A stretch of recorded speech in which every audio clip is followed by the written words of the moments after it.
This looks like a whole new format to me. There we go. Oh, there we go. Okay. Oh, and we got to we have to have Ed here too. Oh. Right? Well, yes. Okay. I mean, I guess I could. Oh, here's David. David. Well, we do have 2 resolutions that we have to review. That's true. So we could. Okay. Well, why don't we go slow? I'll read this slowly. but Ed should be here, right? Yes. Okay. This is a regular monthly meeting of the Princeton Historic Preservation Commission being held electronically via Zoom on October 17th, 2022 at 4 p.m. Pursuant to Section 13 of the Open Public Meetings Act, adequate notice of the time and place and agenda of this meeting has been transmitted to the Princeton Packet, Town Topics, the Times, Trentonian, and by filing a copy with the Clerk of Princeton, which has been posted to the municipal website, www.princetonnj.gov/meetings. Pursuant to Executive Order 107, due to the state of emergency in New Jersey regarding COVID-19, notice that during the declared state of emergency, all regular and special meetings of the Princeton Historic Preservation Commission will be held electronically via Zoom. Such notices have been placed on the official bulletin board at the municipal complex and on the Princeton website and are to be maintained throughout the year. Okay, I guess you could do a roll call. Sure. Ms. Capozzoli? I'm here. Mr. Shore?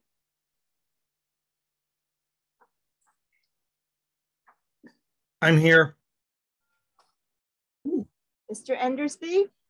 I'm here. Ms. Satterfield? Not yet. Mr. Shatskin? I'm here. Ms. Howard? Here. Mr. Pyle? Ms. Lewandowski? Here. And a shout out, happy birthday to Leighton Newland. Happy birthday. Yeah. Happy Is birthday. it today? Thank you so very much. Appreciate it. I'm going to put that in the notes. Okay. I'm going to try to call Shirley. Okay, thank you. Right. Hi, Ed.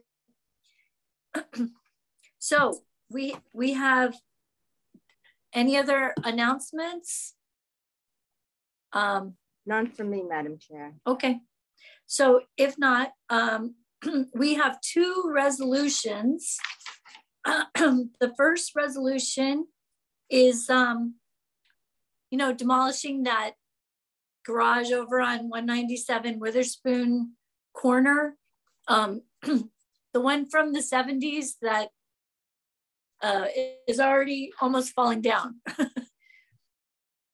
So anyway, is there a motion to approve the resolution? I'll make a motion. Thanks, Christine. Is there a second? Oh, thanks, Alric. Okay, all in favor, say aye. Aye. Hi. Aye. Opposed?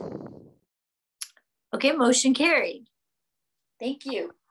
All right, the second resolution is 22 Dickinson Street, otherwise known as the Friars Club. Beautiful project. Would someone like to make a motion to approve that resolution? So moved. Thanks, David. Is there a second? Second. Oh, thanks, Roger. All in favor of the resolution, say aye. Aye. Aye. Aye. Opposed? I abstain. Oh, thanks, Christine. But I know you would have approved it if you had been here. Motion carried. Yeah, that was a wonderful project. Now the next thing is we have an application for so sorry, 10, 14 and a half, 16 and 18 Van Devender Avenue. It's a major site plan. It's going to the zoning board, but we're advisory. Hi, Daniel. Hello. Hi, Danielle. So I guess, oh, there's Chris. Hi, Chris. So I guess we should start with Elizabeth because she wrote a very nice report, and we're happy to see you guys. So Elizabeth, do you want to go ahead and summarize your report?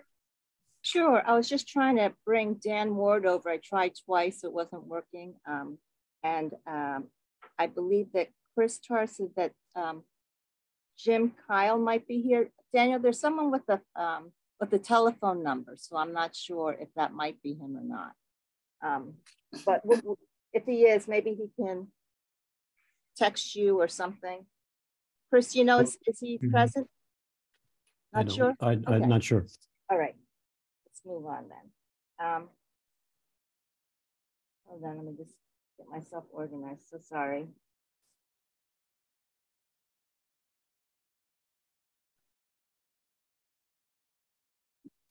Okay.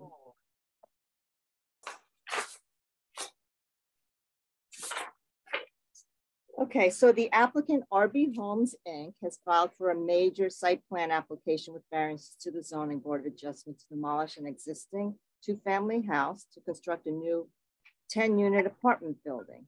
The project site consists of 4 lots that contain 2 duplex buildings located on the west side of Van Devender Avenue, near the intersection of Park Place, and 2 of the other lots are closer to Lincoln Court.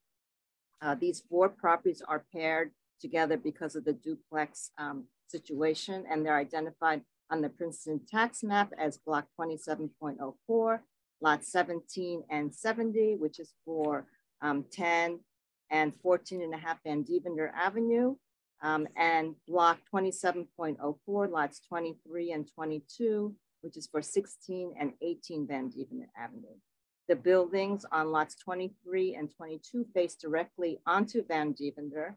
Lots 17 and 70 are positioned behind the Van Devender houses and are closer, as mentioned, to Lincoln Court.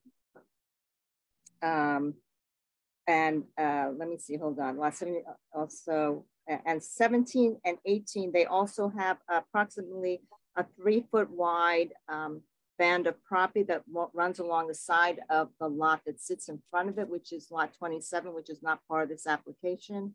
And that is identified really as a narrow alleyway, and that connects those properties to Van Devender public right-of-way.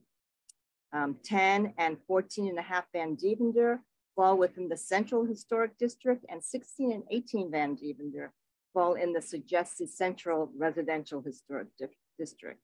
The applicant came before HPC at their meeting on January 10th, 2022 for a concept review where HPC discussed this application with favorable comments. I'm not going to go over the process because I think that we kind of already talked about it, that 2 of the lots are in the designated district and 2 are in the recommended, but in any case, there will be a memo that is issued from this commission to the zoning board. However, it should be noted that the demolition of the house in the central business district is in the jurisdiction of the zoning, of the HPC.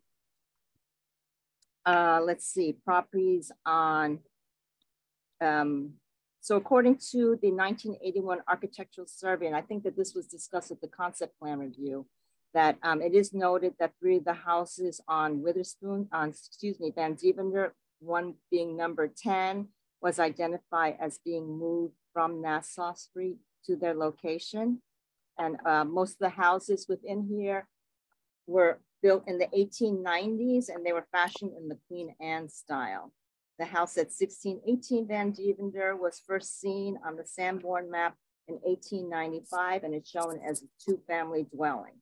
The 1906 map shows Lincoln Court developed, and 10 and 14 and a half Van Dievender, their original address when first seen on the map was 12 and a half and 14 and a half Van Dievender.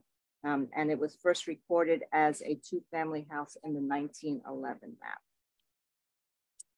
map. So both these houses are two families side-by-side duplexes, although they might not be used for housing at this time. Both buildings are 2.5 stories and wood frame. The front elevations of the buildings are symmetrically divided. A covered porch spans the full width of the porches, and they have side-by-side entranceways and front doors and transom over the doorways. That's for 14 and a half, 16 and 18, 10 and 14 and a half. Okay, the buildings at 16 and 18 are more decorative than the ones closer to Lincoln Court, and they represent more of the stylistic and detail style of that Victorian architecture. So the duplex on 10 and 14 and a half Van Dievender is the structure that's proposed to be demolished. So a new 4-story, 10-unit apartment building can be constructed on that parcel. The parking for this new structure is going to be provided in the rear yard of 1618 Van Dievender, which currently has a gravel driveway. The improvements for that is to restripe that area, to redesign it to accommodate, I believe it's 9 parking spaces. It'll be paved. There will be curbing just on, I believe, the north side of the parking lot, and the dead end street of Lincoln Court will be extended and improved to allow access into the new parking lot.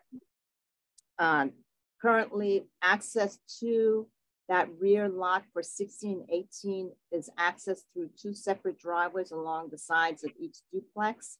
And part of that existing driveway will be removed to eliminate access there. Those units will have 2 spaces within their driveways. So each unit should have 2 spaces. There is information about the improvements on the building and the grounds, but I'm not going to go over that. If the applicant wants to go over that, they can, but I think that we'll just move on from there. As far as the 1618 Van Dievender, the change to the building itself is really just a relocation of a side stair on the outside on the south elevation. And in that location, they are proposing to install a new bicycle rack, which is going to be on a paver pad. There's also going to be a new crosswalk from the parking lot in the back alley, in the back parking lot to the alley. And both properties, the new apartment building and the Van Dievender new parking lot, are going to have 3.5-foot high louvered square bollards with cutoffs. This application does come with variances. It's going to the zoning board because it has a D variance for floor area ratio. And because of the new ordinance, there is a provision there that talks about for affordable housing requirements. They may request, and the approving authorities at its discretion may grant additional incentives for the production of affordable housing, including but not limited to increased density, an increase in the maximum permitted number of dwelling units within the building, and a reduction in the off-street parking spaces otherwise required. It should be noted that a variance request shall be granted if the variance will not cause substantial detriment to the public good and will not substantially impair the intent and purpose of the zone plan and zoning ordinance. There is a summary of the variances on page 4 of the report. The ones that I'm going to highlight are really the maximum allowable FAR, which is required at 1.5, and it is, the proposed is 1.99%. The lot coverage for the new building, the requirement is 60%, and the proposed is 75.9%.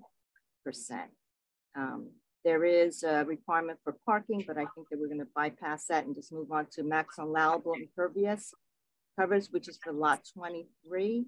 and that is 49.5% required, and the proposed is 88%. So just to go down to the comments, the applicant wishes to make provisions for the walkway and the alleyway from Lincoln Court to Van Divender to be converted into a public walkway by creating a permanent easement to the municipality. So that's something that they would like to transfer and make available for public use. The applicant is commended for designing the balconies to not face directly towards Van Divender properties. Now, I'm not sure if that was intentional or not, but it comes off positively because it actually reduces the amount of illumination that would be cast on the residents on Van Divender, especially the lot 24, I believe that it fronts on.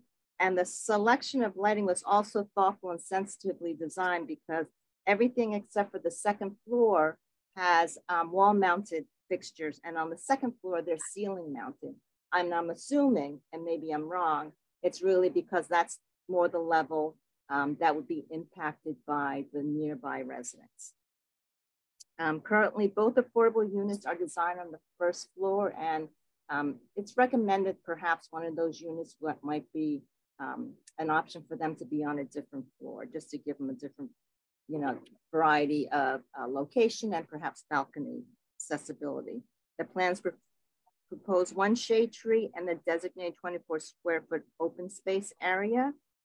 It's recommended perhaps some additional planting and furnishings as a bench might be incorporated into that space for the use of the residents. The new development on lots 17 and 20, which is the lots by Lincoln Court, they really greatly increase their lot coverage, and the construction of the new apartment buildings are going to be close to the neighboring properties and fences, especially that which is located on the east property line.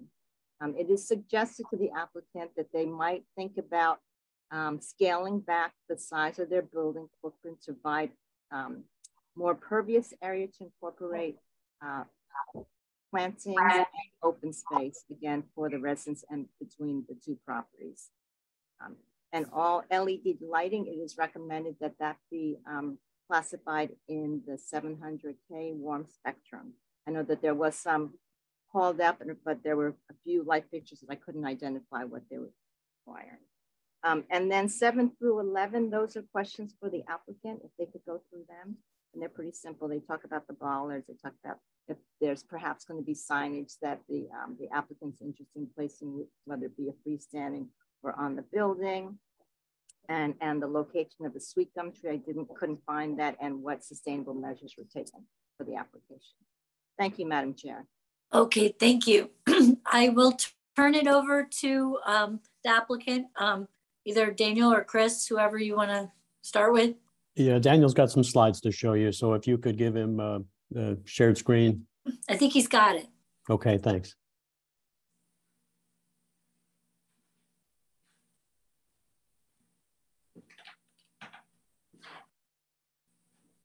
Great.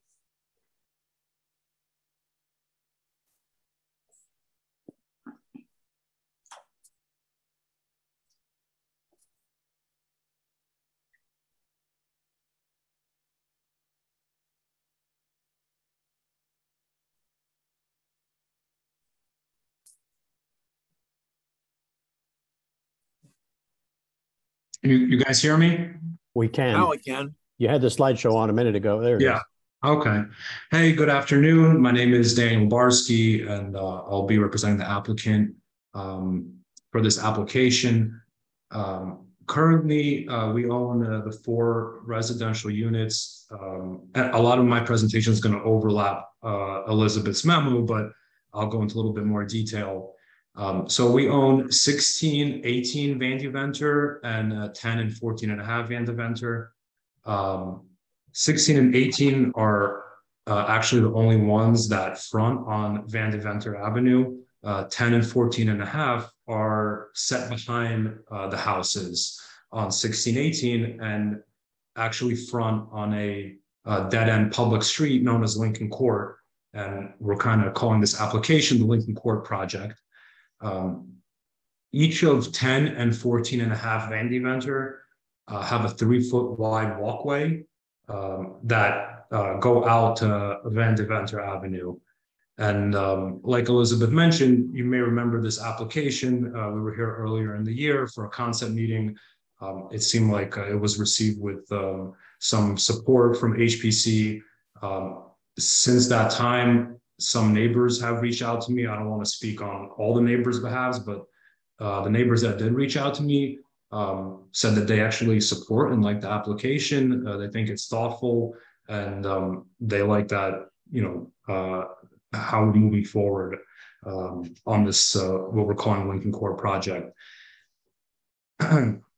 So last time I was here, and in general, people have a hard time orientating where 10 and 14 and a half is, because it's really not visible from any street.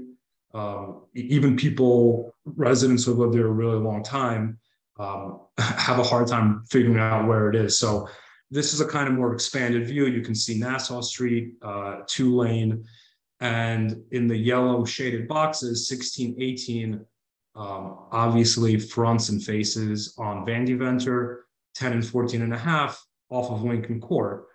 On this next slide, just to give a little bit more reference, so if you're going down 2-lane and you pass Princeton Record Exchange, there's this street called Lincoln Court, which a lot of people don't know about. But if you go down Lincoln Court, you'll pass the rear of Triumph Brewery, and you'll pass the rear of Nelson Glass across the street. At the end of that dead end street is 10 and 14 and a half, where there's currently an existing 2-family home. And the dead end of Lincoln Court, that ends into the rear parking lot of 1618, which fronts on Van Deventer.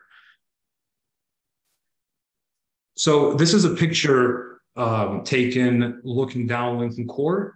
On your right, the brick building with the I-beam, the steel I-beam sticking out, that's the rear of Triumph.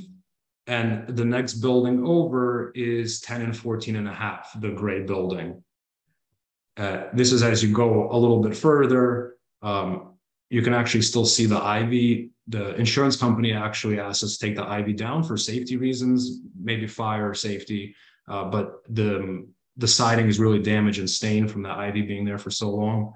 But this is going a little further down the alleyway towards the side of 10 and 14 and a half. Across the street from where the last picture that I showed you is the rear of the Nelson Glass building, which I believe was approved by HPC and certainly the planning board. So they just finished construction recently, and this is right across the street on Lincoln Court. This is a little just more close-up view of the rear and the side of 10 and 14 and a half. Currently, both sides are vacant. I had the housing inspector in there and fire inspector, and these buildings are in really disrepair. The Triumph used this building for a long time just to store bottles and equipment, and so this really hasn't been habitable in a long time. And here's the front of 10 and 14 and a half. And as we back up a little bit, you can see Lincoln Court ends. There's this driveway that's accessed currently for 10 and 14 and a half. Currently, we rent the spaces out to local businesses like Nelson Glass rented some spaces while they were doing construction, Princeton Record Exchange, and Triumph Brewery rents spaces there as well. And you can see the beige building is in the back of the picture is the rear of 16 and 18. This is just a little bit closer look at the rear of 1618 and the parking lot in the back that's currently being used by the tenants. And then backing up a little bit is this alleyway down the side of 16 Van Deventer. Currently, pedestrians do use it. Bicyclists squeeze through there, but I'll go through a little later in the presentation how we plan to make an improvement here and dedicate this walkway to Princeton. And lastly, here's the front of 1618. Obviously it has a lot of street presence. It's on a well-traveled road. It's visible, and our plan is to preserve 1618.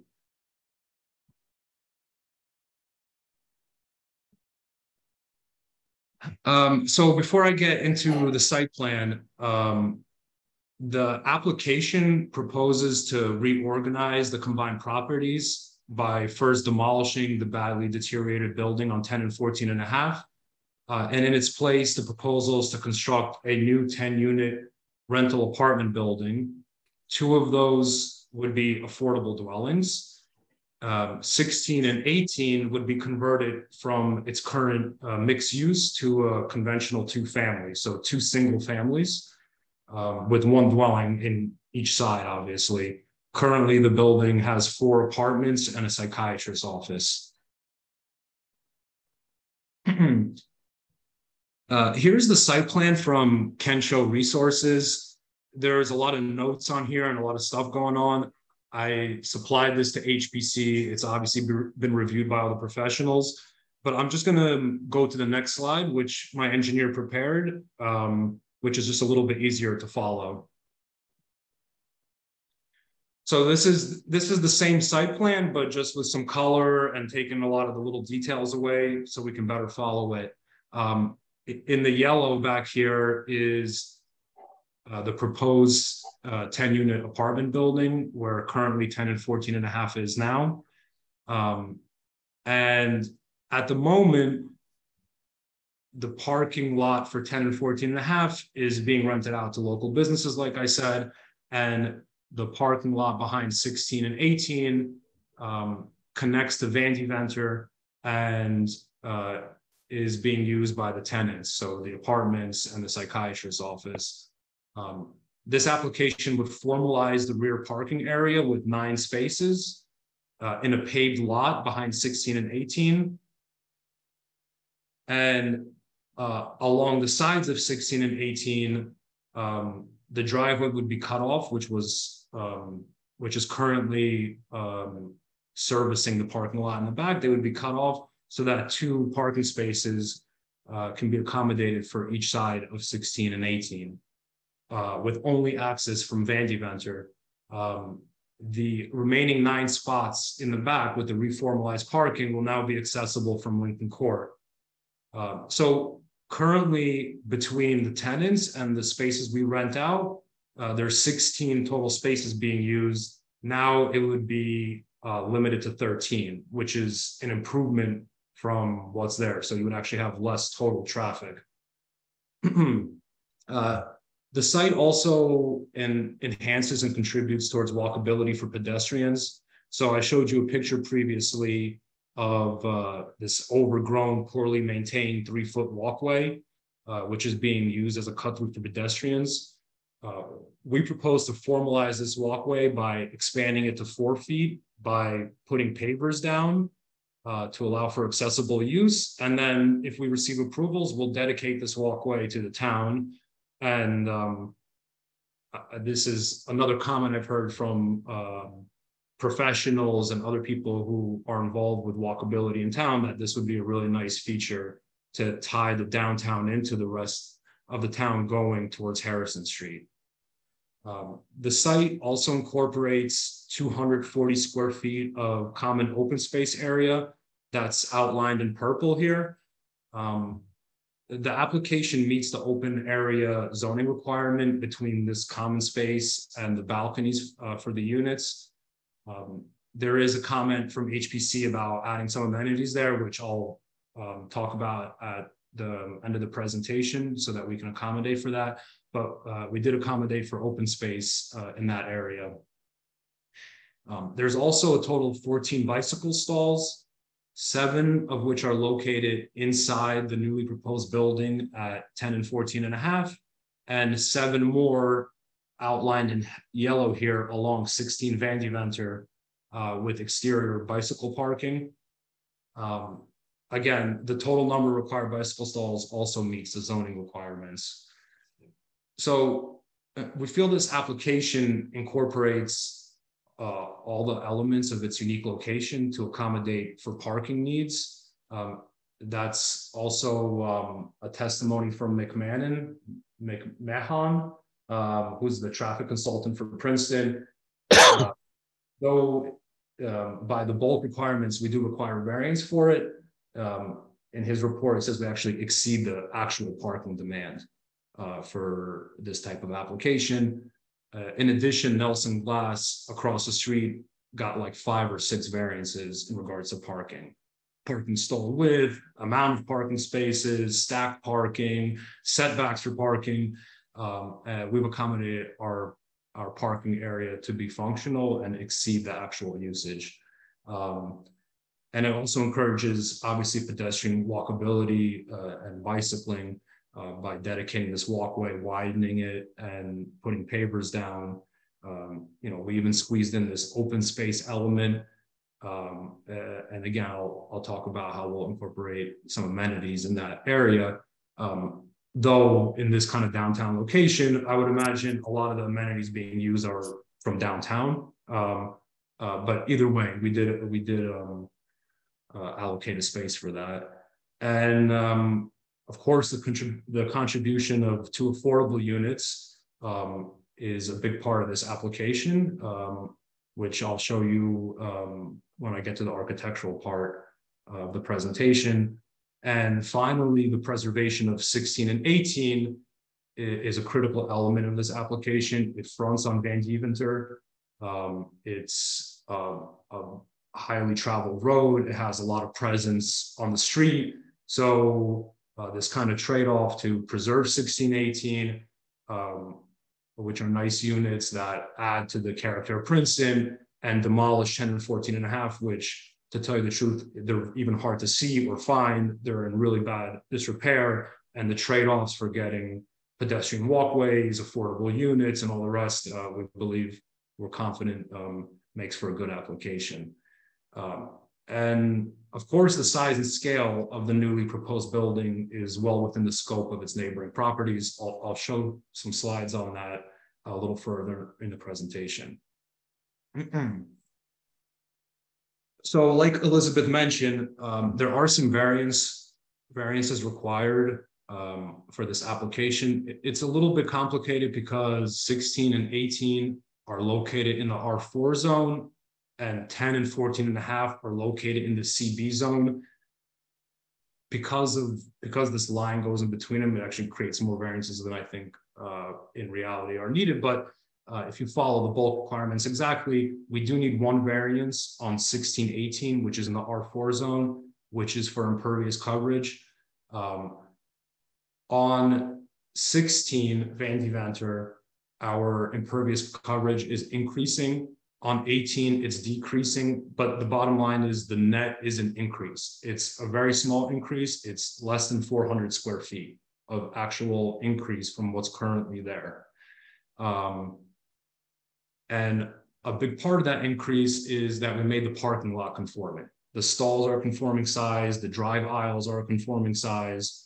And with our talks with the municipal professionals, they indicated to us that, hey, we'd rather give you a little variant, or we would support a small coverage variance, but your parking lot would be actually more functional.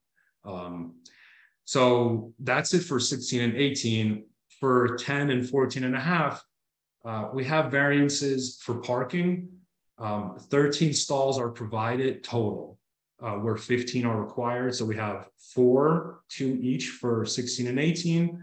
And then we have 9 more for 10 and 14 and a half, where there's 10 apartments. So we're very close on the parking, but like the traffic consultant indicated, the proposed parking spaces exceed the expected parking demand by 6 spaces.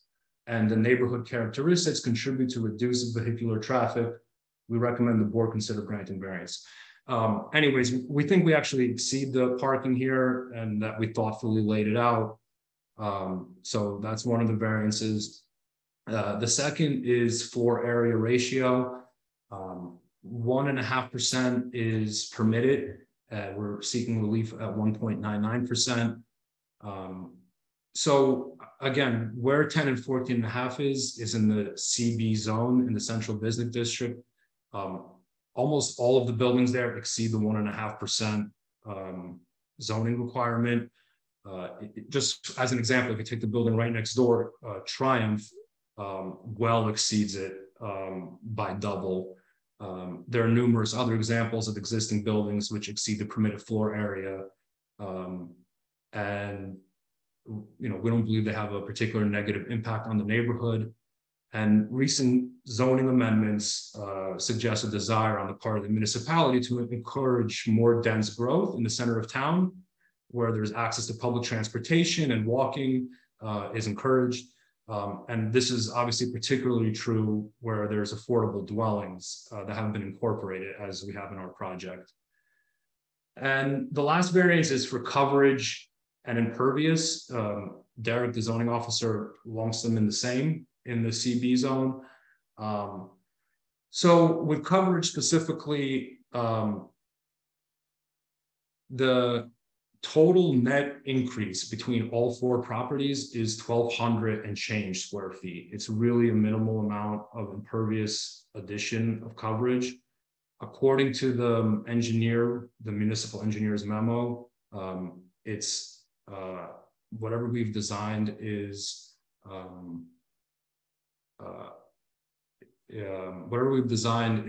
better than what is there currently. So right now there is no conveyance of water. We're conveying water away from neighbors. There's no retention of water. We're proposing to retain water on site. And actually, if you really look at it, it's not really 1,200 square feet of additional, because out of the 1,200, 440 square feet is going towards the walkway that we're making as an improvement for the town and dedicating to the town. So if you take out the walkway, which is an improvement for the town, it's really like 800 square feet. It's very, very minimal for the scope of this type of job. So while it does go over what the required zoning permits, if you take what's currently there and what the net increase is, it's very, very minimal.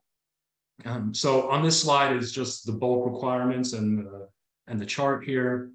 A breakdown of impervious and FAR, which we spoke about. The bicycle parking, we meet the zoning requirement, and then we're short 2 spaces for the parking. But traffic consultant and all the rest, it looks like we actually exceed the demand. So now I'll talk about the building itself a little bit. Here are the elevations of 10 and 14.5. So the north elevation faces Lincoln Court. The south elevation runs parallel to Nassau Street. The east elevation runs parallel to Van Deventer, and the west elevation runs parallel to Triumph.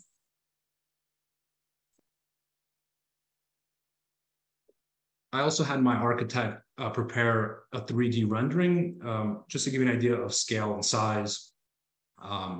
I'll talk more about the materials and the finishes in a moment. But here's a 3D rendering of the building next to Triumph. And here's from the other side looking down Lincoln Court, and you can see this like nook for the entrance to go inside here.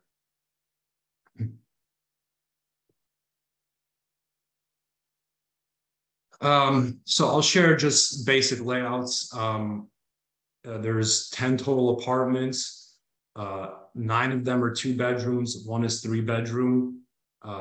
The 3 bedroom and 2 bedroom affordable units are outlined in gray. The rest of the units are all 2 bedroom. There is a handicap accessible ramp to get to the first floor from the street level. And then for the second floor, I'll just go over 1 unit because they're all identical. You have a living room, kitchen, a dining nook, a half bath, and a study on the main level. On the level above, you have 2 bedrooms, 2 bathrooms, and a stackable laundry. And then finally, on the third room, it's like a bonus room or exercise room that goes out to a roof deck.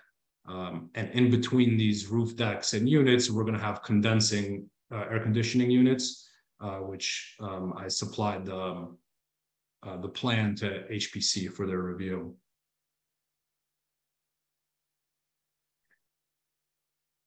And just going back to bike storage for a second, here's a cut sheet of where you would have bike storage. So as you walk into the lobby, There'll be a door, and there's an area under the stairs where we've accommodated interior bike storage for the residents at 10 and 14 and a half. So just to go into a little bit more detail about the building itself, we're calling for a standing seam metal siding in white. Above the windows and below the windows, kind of accented, you can see in the shades of gray are going to be cement board panels. Then on the first floor is a brick, and I'll show the spec of that in a moment. And we're going to have casement Pella windows and doors. Here's the window and door schedule that I supplied to HPC.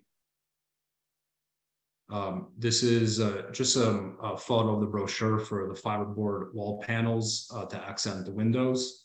You can kind of see them here in gray. They go horizontally. We're going to be running them vertically. Here's a sample of the brick we're going to use, and I think it's going to accent the rest of the street nicely between Triumph, Nelson Glass, and there's a big apartment building on 2-lane, all in brick. Here's a spec picture of the metal siding for 12-inch panels and the Dutch seam. And then the railing, they're going to look like this, and they're in PVC, white PVC. The light fixtures in the balconies and for all the exterior lighting have these recessed lights. We did take a lot of care into making sure that the light spillage stayed within the property boundaries. So this was prepared by Kensho Resources. It's just to give you an idea of scaling next to other buildings, the Nelson Glass building, Triumph building. As far as scale and massing, it's very much in the same scale as other buildings around it in that area. Again, this is the CB zone. There are a lot of bigger, taller buildings. And this one, scale-wise, fits in with the neighboring properties. And my architect, he prepared sight lines. So because where this property is located, 16 and 18 obviously is a focal point on a main street, but 10 and 14 and a half, actually you can't really see from anywhere. You can't see it from 2-lane. You can't see it from Van Deventer. The only place you can see it is down a little sliver down Lincoln Court, if you're looking down the far end of Lincoln Court. And you certainly can't see it from Nassau Street, especially the topography. So this is like a nice tucked away area where I think we can fit a nice building, get affordable units in there, preserve 16 and 18. So we're confident that this application makes sense, especially given its location. So 16, 18 hasn't been maintained in many years. I'm going to show you guys some pictures without doing like really invasive work. There's just some things that are very obvious that need to be addressed.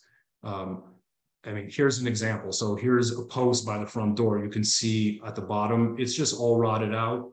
What we propose to do is to keep the cap and replace, I would prefer to replace it with AZEK because it lasts longer, but if the board wants it in prime pine, we can accommodate, and to keep the same profile of the post, the same size, but to replace these type of pieces that just, they've been rotted and no one's taken care of them. You know, the gentleman who owned this before, I'll put it this way. As soon as I bought the building, the fire inspector called me and said, I'm so happy you bought the building so you can clean this place up. Because, so this is just one of the items. Of course, there's, you know, this piece of fascia corner. It's all rotted out. This isn't the only one, of course. But, you know, fascia like this needs to be repaired. And again, we would take the same size, paint it white, but replace stuff that needs to be replaced. And if something can be sanded and repainted and repaired, that's what we'll do. Just another example. So sometimes the rot has gotten actually behind the fascia itself. And like in this instance, there's not a whole lot to save here. I would pull this piece off and replicate it the same way, either out of AZEK or prime pine. Again, I'm open for either. My preference is AZEK. It will last a lot longer, but the idea is to kind of bring this building back while keeping its character from when it was originally built. Here's another. I'm showing you the same kind of examples, but these are the kind of things that I would like to repair. You have the same thing around window casing and doors. Again, it's not all of them, but some of them, some pieces definitely have to be repaired. Here's this nice detail around the soffit. This is partially because the gutters are taped together, and obviously I'd have to repair the gutters and the water damage behind. I would likely have to pull these pieces off, but replace them with the same profile of what's there right now to match the existing character of the building. You guys can tell me better. I'm not sure if this piece of lattice is historical or not, but the same idea. Take this lattice off, replace it with the same exact look, pull this ivy out of it, that's pulling it all apart. But things like repairs like this is what we're looking to do. And then there's siding. Maybe because of the weathering or the sun hitting certain sides more than others, some of the sides of the building are worse than others. Here's an example. This is just a more expanded view. Some of this can be sanded and repainted, and whatever I can keep, I will. But as I start like poking around there, some of it is soft. It means likely the sheeting behind has to be replaced. In those instances, we would repair what is, possible to be repaired, and then the rest of it we would replace with the same material. So the same reveal, the same material, and repaint it, and trying to bring this back to its glory, because it really is a beautiful building. Convert it back to its intended use of a two-family. There obviously will be some alterations on the inside, because right now it's set up for a psychiatrist's office, and beyond that, Elizabeth mentioned there's steps coming out the rear. The landing would be the same, just the steps would be turned 90 degrees. So that would be the extent of the alterations on the outside. And I will just quickly go over the comments and recommendations from HPC. So the comment number 3 was, currently both affordable units are designated for the first floor. It is recommended the applicant consider placing one of these units on a different floor. So we were very thoughtful in the way we designed these units and where we put them, because the affordable units, they meet the guidelines for handicap accessibility as determined by the applicable ordinances. So we specifically incorporated a handicap ramp coming down the side of Lincoln Court to be able to get a physically handicapped resident into the unit. And in these affordable units, it's likely the scenario that somebody has a physical disability, because a lot of people with physical disabilities qualify for these units. So that's why they're on the first floor. I have no elevator in the building, but they do have access to the first floor, and the units themselves are designed to be handicap accessible, meaning the doorways, the bathroom has the radius it needs for handicap accessibility. The sink in the kitchen is removable for a wheelchair. So we've designed these with handicap accessible features, and they're on the first floor because I have no elevator to get up to the second or third. Comment number 4 was, the plans propose one shade tree in the designated 240 square feet of open space. It is recommended some additional plantings and furnishings should be incorporated into the space to make it more usable for residences. Yes, we agree. We'll accommodate space in the open area for a bench, a picnic table, and chairs, so that it's not just, you know, pavers. Right? It makes sense to have something people can use. So we're happy to incorporate elements like that. Comment number 5 is the new development on lots 17 and 70 greatly increased impervious, and the construction of the new apartment building will be close to the neighboring properties and fences, especially to its east. Suggested applicant consider scaling back the building footprint to provide more pervious areas to incorporate additional plantings and open space between adjoining properties, especially to the east. Like I mentioned before, the increase in impervious coverage between what's currently there and what's proposed between all 4 properties is like 1,200 square feet and change. And actually for lots 17 and 70, which is 10 and 14 and a half, it's even less. It's 850 square feet of additional impervious. Out of those 850, 400 of them are towards the walkway I'm dedicating to the town, right? To make it nicer, accessible, walkable. So if you're doing the math, remove the 400 square feet to be dedicated to the town, it leaves a really minimal increase of 450 square feet. Actually, the threshold to go to engineering for stormwater is 400, right? So if you want to put a shed on your property and it's 380 square feet, you don't even have to go to do any stormwater. In this case, we're 450, we're conveying stormwater, we're retaining stormwater.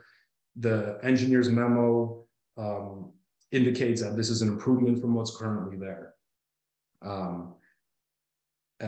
And regarding where the building sits, the zoning bulk requirements actually require 0-foot setback, right? So they encourage 0 lot line, and in a lot of instances, we're actually better than the minimal requirement for setbacks. And a lot of these properties in the CB zone exceed that, obviously. Number 6, recommended all LED lighting be in the warm spectrum of 2700K. Okay, no problem, yes. Applicant is asked about the color and finish of the new bollards. We were thinking a bronze finish would go nicely with the 1618 house. You know, we're open to suggestions, but that was our take. Applicant is asked, number 8, the applicant is asked if we'll be incorporating signage on the building or as a freestanding sign to identify the building and its address. So between the handicap ramp and the sidewalk and everything going on, there's no room to have it outside the building. So we're proposing a sign by the front entrance. Obviously, it's going to meet the zoning requirements for signage. Repairs to 1618. I showed you my PowerPoint, the kind of repairs that I'm anticipating from the exterior. Beyond those repairs, there's the stairs coming out the rear. The landing is the same, just the stairs turn 90 degrees to get it away from the parking lot. Number 10, the applicant is asked a condition of the existing 20-inch sweet gum tree. So the tree is located on the rear corner of 10 Van Deventer. The tree is in relatively poor condition. It's leaning. It's covered in ivy. The splits into 2 trunks, which creates a splitting hazard. It doesn't have a fuller canopy like a higher grade specimen would. It's really not a contributing tree. And in our tree replacement, we exceed the amount of trees that are required from the shade tree protection. It also happens to fall in the footprint of the proposed building. But it happens to be that the tree itself just is not a very nice tree and not in great shape. And finally, the applicant is asked if any sustainable measures have been incorporated into the project or solar panels considered for the flat roof. So there are certain things we're doing. We're proposing to use high efficiency HVAC as well as electric dryers as opposed to gas.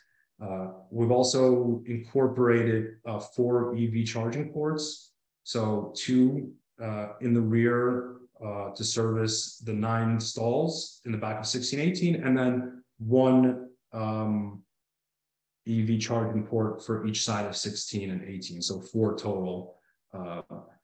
And we haven't really gone into a deep dive about the solar panels, but what we normally do for building this is we'll install conduit from the house meter to the roof, so that after I meet with the professionals to tell me, hey, this is possible, this is what you can do. If I need to, everything is there for me just to pull the wire through and have arrangements for that. But that's as far as I've gotten until I get much further down the road with construction. So that's it, my presentation. I'm happy to take any questions. Thank you. Thank you very much. Let's see, let's go back to the regular screen, if that's possible.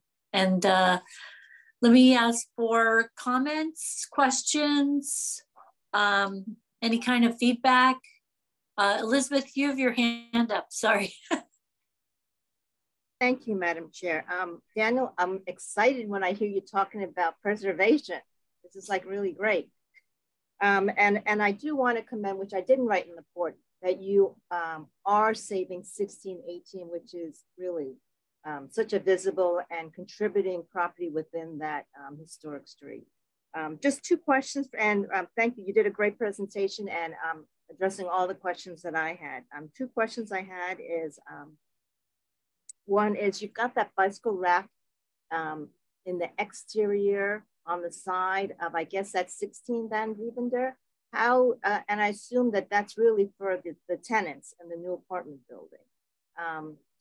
And it seems like it's kind of within the space of 16. Do they walk through the parking lot to the back to access that past their porch? Yeah, so it's actually accessible from the 4-foot walkway that we're dedicating to the town. So you'd actually pull the bike off of the bike rack into the walkway and then walk it up Lincoln or down to Van Deventer. And part of those exterior stalls are for visitor parking, what they call visitor bicycle parking.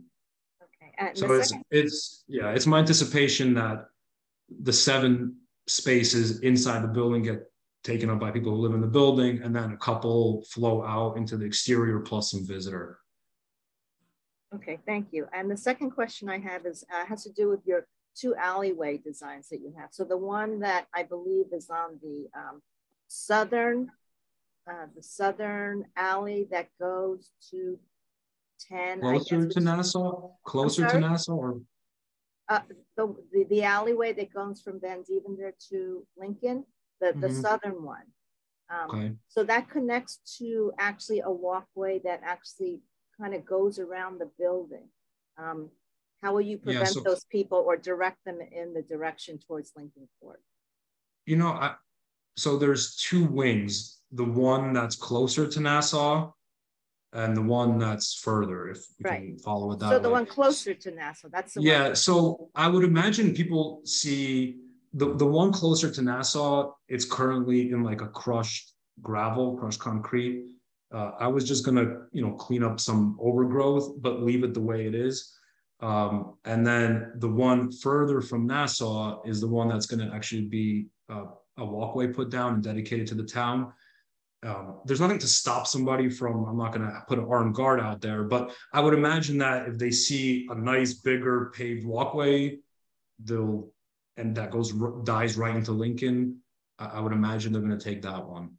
So the improvement and dedication is for the northern one, not both of them. Correct. I see. Okay, I misunderstood. I thought it was for both. Thank you. Okay, I see Leighton has his hand up, and then we'll go to Christine. Hi, thank you, Madam Chair. Hey, good afternoon, everyone. Hi, Daniel. I just have one question.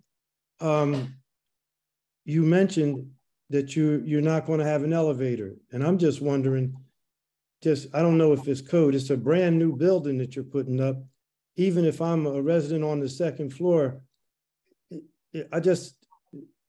what is the reason for not having an elevator? Suppose you rent it to somebody who's a senior citizen.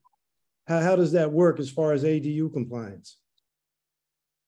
Yeah, so the reason we didn't put an elevator in there is because of the site constraints, I'm already getting feedback to, like, let's limit it. So by putting an elevator shaft in the middle of the building, it takes up an enormous amount of area. So that was really the thought behind it. Okay, I think Thank you. Christine, you had said something, and then David after Christine. Thank you, Madam Chair. Nothing has been said, I have two comments. Nothing has been said about the house that's going to be demolished. And I was wondering, do we have any facts on that building? Elizabeth, did you get anything on that building? Yes, so it's in my report. It talked about the fact that that house was one of 3 on Van Devender that was moved from Nassau Street. And I think I talked also about when it was first seen on the Sanborn map. We do not have anything on the 1981 or the Bassett inventories, but let me just go back and see what I have on that, Christine. It talks about the fact that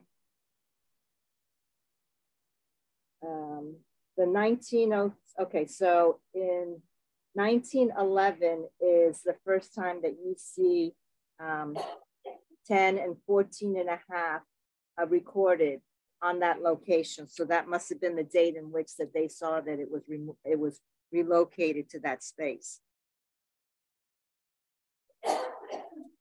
I'm surprised by that, Elizabeth.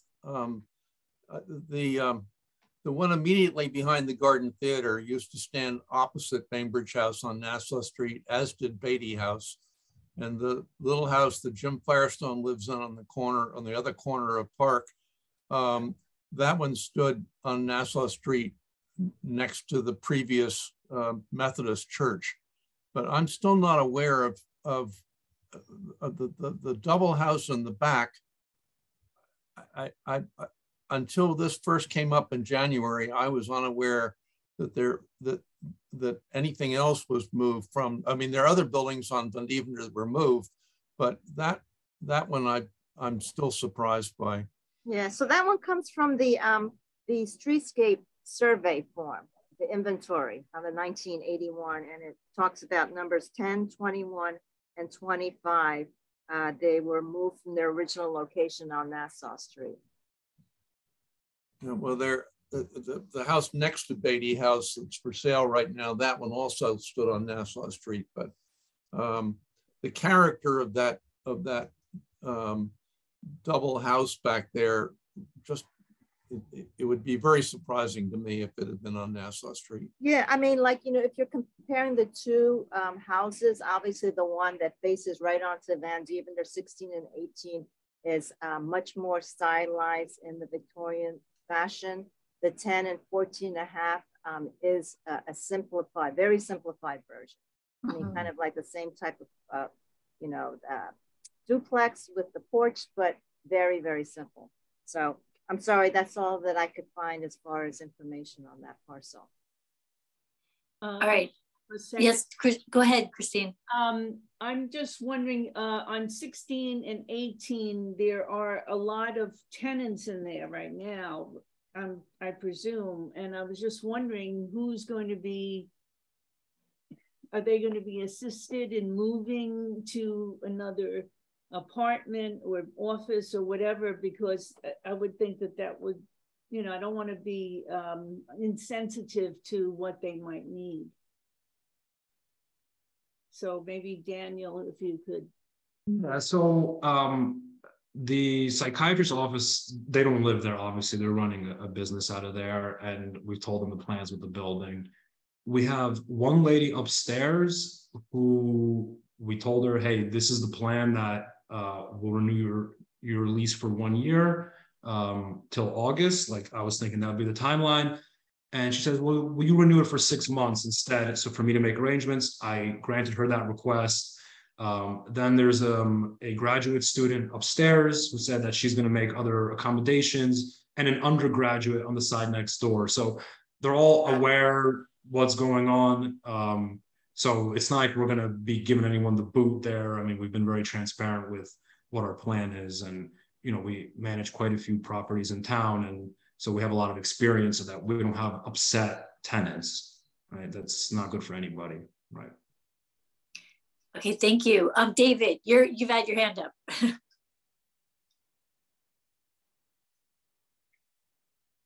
My comment is that more from just a planning point of view, I really enjoy this use and this redevelopment of a, I guess, largely vacant building. It was kind of warehousing and doing nothing for a long time. Its physical condition and appearance was beginning to drag the area down. I think it's going to be a great project. I love the idea that you're going to be able to look down that kind of improved walkway and see this new project. I think it's kind of like an interesting little gem that you notice of our time looking down the street from Historic Street. I like all of it. I was afraid at first it was going to be too tall, but the time that you took to have the architect do the sight lines and some of the other renderings, and you see that it's really no higher than the back of the Triumph building, makes me think that it's going to fit in very nicely and be exciting, and I'm happy for it. Thank you. Thank you, David. Elric. Yeah, I'm very favorable as well. I a couple of comments. Mainly, when I looked at it, I was surprised that the individual units from the second floor up are vertical, and there is no elevator, and there's a lot of space. There's 6 separate staircases, each one, so each dwelling has 3 floors. I found that surprising, but it's interesting in a way to me, and in that just as 16 and 18 are being returned to 3-story vertical units for a family, these two have the character of stacked floors. And it's an interesting approach, and it seems like the right location for it. And so I agree with David. I'm wondering what provision's been made for lighting along that alleyway. I wouldn't want it to be, because it's so close to the buildings on either side, I wouldn't want it to be too obstreperous, but if it was low, so you could actually sort of be led through it, I think that would be useful. And sorry about the tree, but I hope that there's an opportunity to soften the effect by having more landscaping. Daniel, we have a bit of a history certainly with the 205 Nassau Street, but I'm very pleased with this one. And I was walking along to the memorial for David McAlpin last week, looking at that building that you have, and hoping that your approach there will be as successful. I wish you well. You're a good new tenant down on Nassau Street. I do. Right. Thank you. Thank you. All right, David, I know you got your hand up again, and then Frida's got her hand up. I forgot to take my hand down, sorry. Oh, sorry. Go ahead, Frida. I am also very favorable for the project. It really looks, I know that little alley. It's yeah, it'll be a big improvement to it. My comment is on the buildings that you're repairing and not demolishing. I know you said you had a choice of 2 materials. I think sticking with wood would be the better choice.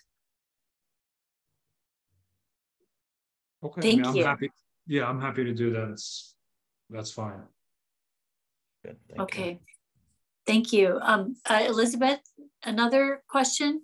Yes, thank you. I just wanted to ask Daniel, the utilities for the new building, are they all going to be pulled through underground? Right now I see that there's an overhead for the line. new building. Yes, for the new building, they will be. Okay. Yes. All right. And I just wanted to compliment you on the repair for 1618, that's a lot, actually. There's a lot to do there. So, I mean, I don't think we should underestimate how expensive and hard it is to maintain a building like that, especially when it's been ignored for decades. And so that's a big financial investment. And I think that's a big part of the project and something we really support, because obviously Van Deventer has a unique character, and this will go a long way to, you know, continuing that. Let's see, other comments, questions? Anyone else? Shirley or Roger?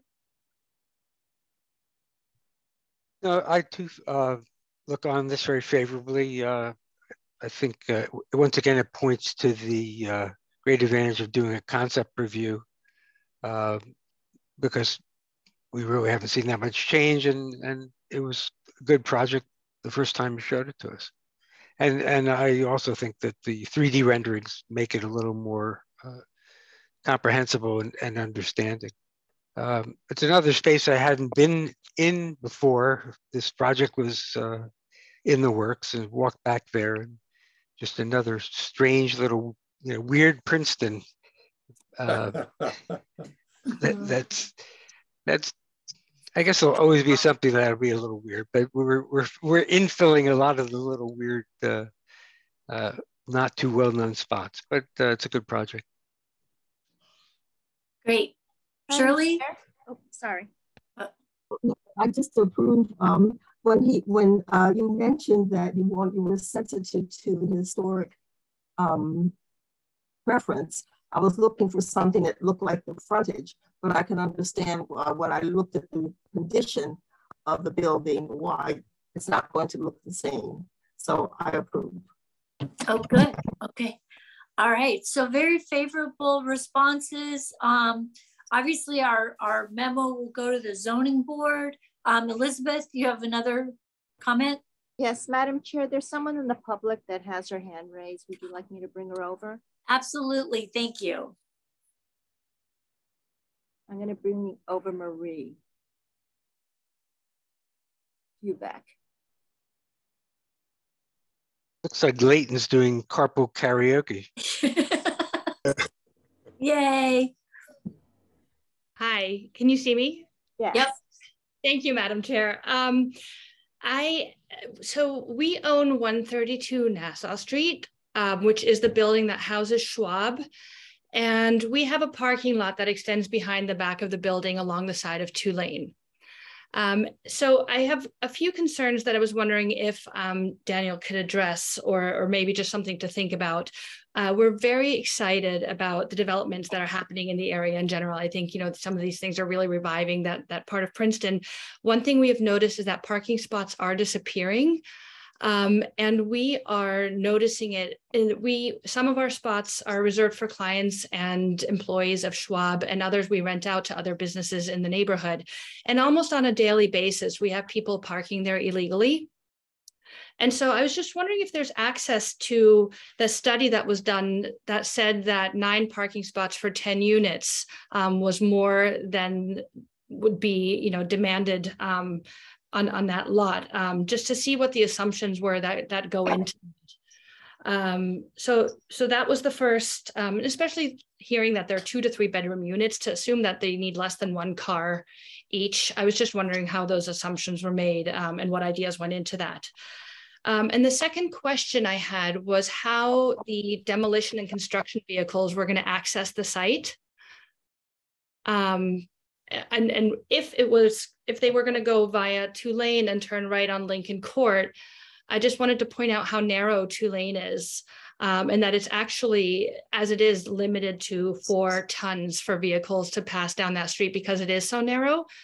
And we've noticed that when, for instance, sanitation trucks or other larger delivery trucks that have to use that route come past, they often have to drive over our lot, which has resulted in us having to repave it twice in the last 2 years because it just can't bear the weight of these large vehicles. And so I was just wondering if Daniel could speak to, you know, which way the construction vehicles would come in and the timing of that. Yeah, sure. This is a pretty nice situation considering it's downtown, because I can utilize the rear parking lot of 1618 for all my construction vehicles, access to the building, put a dumpster, store material without disrupting the rest of the neighborhood. So it's one of these unique scenarios, you know, unlike what's happening on Chambers Street. The guys have no room to put, like, I actually have a place to put my contractors' trucks, store material. So we're going to be accessing during construction off Van Deventer for the most part. You know, regarding, and then again, we have that rear parking lot, which is gravel now, before we do any final pavement or alterations. That's what we're going to be using as our access to get in and out. And regarding people parking in your parking lot, I'm happy to give you my personal cell phone. And if it's one of my guys, I'll make sure it doesn't happen, but I highly doubt it, because I have a place to put them. I hope no one from Nelson Glass is here, because when they were building, they were parking all over the place.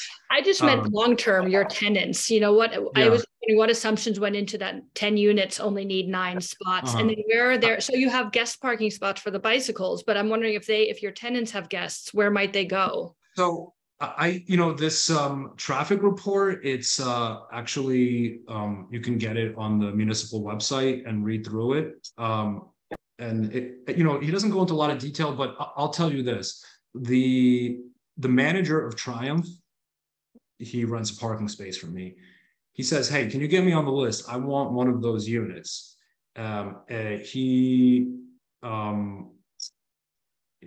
says that he has one of his employees that also wants to rent one of the units. He doesn't have a car. I think you're going to have some people that work and live in town that don't have a need for cars. We have a building on Spruce Street. I mean, half the parking lot is empty because you have young professionals that they're just not driving. But you can access this report on the municipal website and look into it further. Great. Thank you very much. Thank you. Oh, thank you. Sorry, one more question about the construction vehicle. So when they come in daily, will they be coming up the driveway from Van Deventer into the back lot, or will they come down 2-lane and turn right on Lincoln Court? No, they're going to come down, they're going to come off of Van Deventer, and there's like just a temporary fence there right now. That's going to come down, and they're going to access the Lincoln Court site directly through there. Thank you so much. Thank you. So there's no large trucks that are going to have to pass over. No, it's a tight turn through there, and there's a lot of pedestrians, and so at least during the course of construction, we'll be off of that street with the heavy equipment. Obviously, once the job is complete, you'll have more cars coming off of Lincoln as opposed to Van Deventer, which I think is an improvement, because that street is always backed up, and so. Well, cars are not an issue. As you said, it's that tight turn right by the, before the brewery. Thank you very much. You're welcome. Thank you for coming in. Are there any other folks from the public who have questions? There are no other hands up, Madam Chair. Okay, I see Frida's hand up. Did you still have a question? Oh. Nope, I don't think so. David, did you have another question? I'm sorry. Question in the Q&A. Oh, let's see.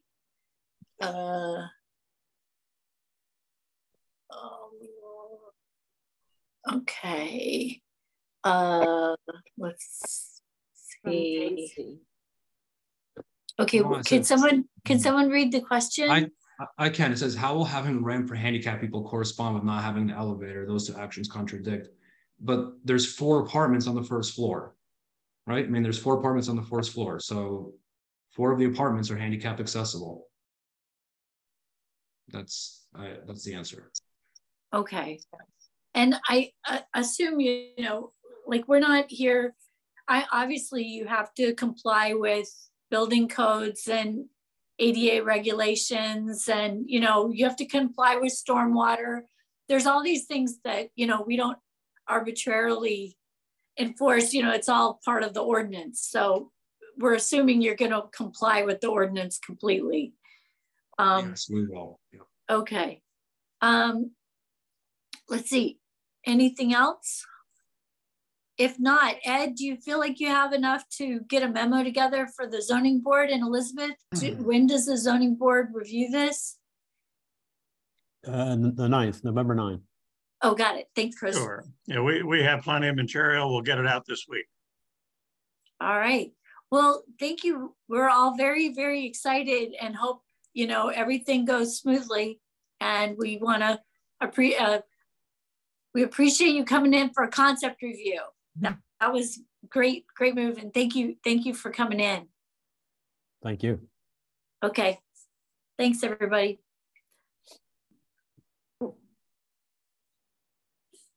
Good job, Daniel. Thank you. Happy birthday, All right. ladies.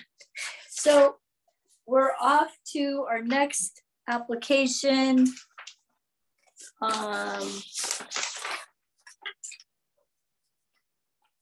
Which is 90 Nassau Street.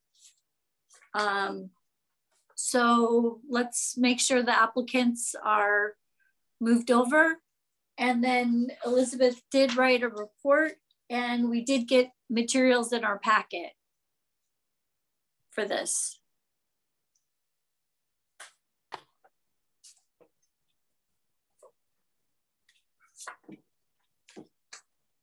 Madam Chair, I'm just bringing the applicant's team over. Okay.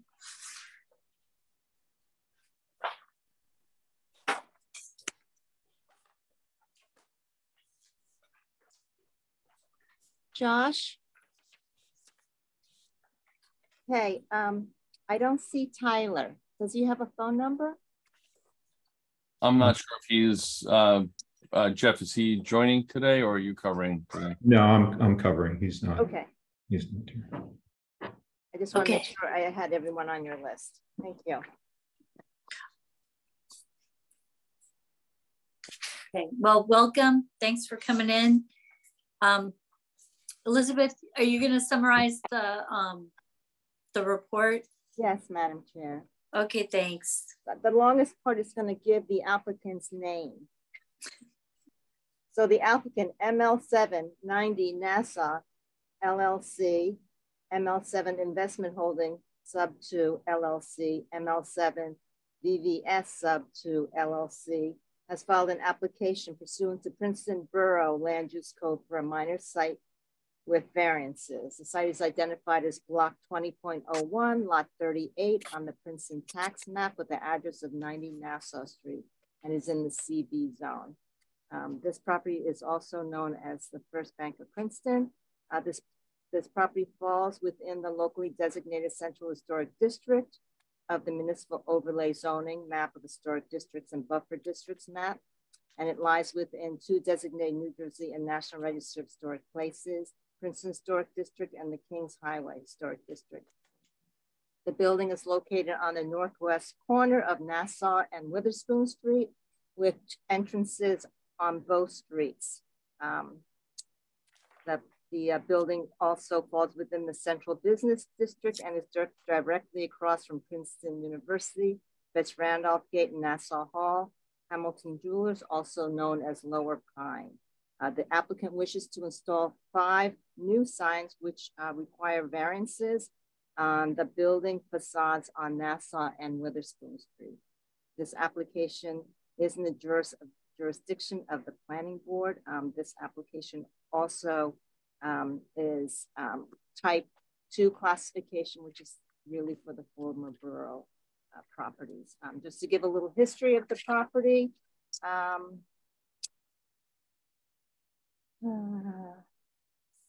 Originally, the building was really just a small building with a small footprint that sat on the corner. It actually provided 2 businesses within there.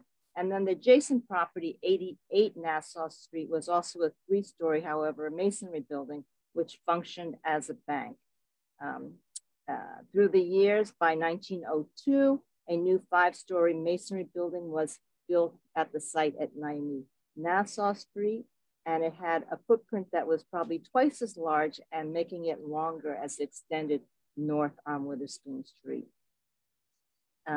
And by 1906, this building was identified as the First National Bank. Building 88 had changed in height and use through the years. However, by 1918, Sanborn mapped the height and size of the building also seemed to parallel to the size on 90 Nassau Street. And at that time, it was all incorporated and became part of First National Bank. So the building on the site stands prominently on this corner in downtown Princeton. It was constructed circa 1900 in the classic revival style. It's rectangular in shape, 5 stories with a flat roof. The visible foundation is constructed with limestone, brownstone, and coarse ashlar. The south-facing facade is 6 bay with 1/1 windows that are symmetrically positioned and aligned between floors. And the first floor has 3 impressive arches with fluted columns between which face onto Nassau Street. The main door to the building is centered within the middle column off Nassau. Their secondary door is accessed off of Witherspoon Street. There are exterior walls that are Roman brick with limestone trim. The lintel, semicircular windows, molding, and decorative bands on the upper floors are also limestone. So as mentioned, the applicant proposes 5 new signs for Compass, which is a real estate company, and they currently occupy part of the 2nd floor. There is an engineering and zoning report with a revised date of September 28, 2022, which is included at the back of my report, which actually they talk about all the variances, but I have summarized it within mine. So the signage identification is according to how it was presented in the application. So sign 1 and 2, these are signs that were previously approved by the HPC chair and myself through administrative review. This was on Witherspoon Street. They had requested a mounted sign over the door in addition to glazing sign on the door. That was approved. My understanding is they received the zoning permit. However, I do not believe that these were installed as yet. Sign 3 requires a variance. They stated it's needed 2.54 square foot building sign mounted on the interior wall facing Nassau Street with the window in front. The sign will be a black metal sign. The reason the variance is required is because there are no provisions for such a sign within the ordinance. So behind the glazing, the window, there is this is one of the arches. There is and Josh, you can correct me if I'm wrong, but there's a wall. I don't know if it's a freestanding hanging or if it's a wall that's mounted to something behind it, but their sign is going to be mounted on that. So there's going to be a space between that and the front of the window. It's an existing soffit, just interior. Interior. Okay. Sign 4 also needs a variance. It's 3.7 square feet. Glazing sign on the window along Nassau Street. It exceeds the allowable 2 square feet for a glazing sign and exceeds the permitted amount of signs on the 2nd floor, which is only 1 sign. Sign 5 also needs a variance. It's 10.01 square feet. It's an internally illuminated digital display sign, which is proposed to be placed on the Nassau Street facade as well. It's going to be installed directly behind the window glazing, and it'll be displaying 24 hours of changing images of real-time real estate property listings. The real estate name will also be installed above the display sign, and the window glazing not occupied by either the digital display or the sign is going to be painted black to be consistent background. The zoning officer states that it should be noted that flashing or moving signs, electronics, message signs, and sign lighting sources and glare directed to or reflected onto adjacent streets or properties are not permitted according to the current ordinance. Sign 6 also requires a variance, 8 square feet. It's a halo lit illuminated metal projecting blade sign, which will be installed on the Witherspoon Street facade. The sign is 7 feet long, 1.5 feet wide, and 4 inches thick, and will be mounted to the building with a 3-foot mounting extension. The sign will be black with white letters. The bottom of the sign will be 10 feet 3 inches above grade. This is not a permitted sign for upper floor businesses. Although the blade sign does comply according to a blade sign as far as size and dimension, its requirement, it has to be 10 feet away from another blade sign or an awning. And right now it's 2 feet away from a proposed awning, which is number 7 sign, which also needs a variance. So this is a 2.5 square foot balance sign on an awning over the Witherspoon Street entrance. So this is over the door where there was a sign which was part of the approval of 1 and 2. And again, this is not permitted because upper floor businesses are not permitted to have a balance. So typically what happens is upper floors within the central business district is actually only permitted to have 1 sign, which is a shared location with other upper floor businesses. They're typically, I believe in the ordinances, it does not permit for them to have multiple signs. It's actually intended to be just kind of collectively placed, usually by the door.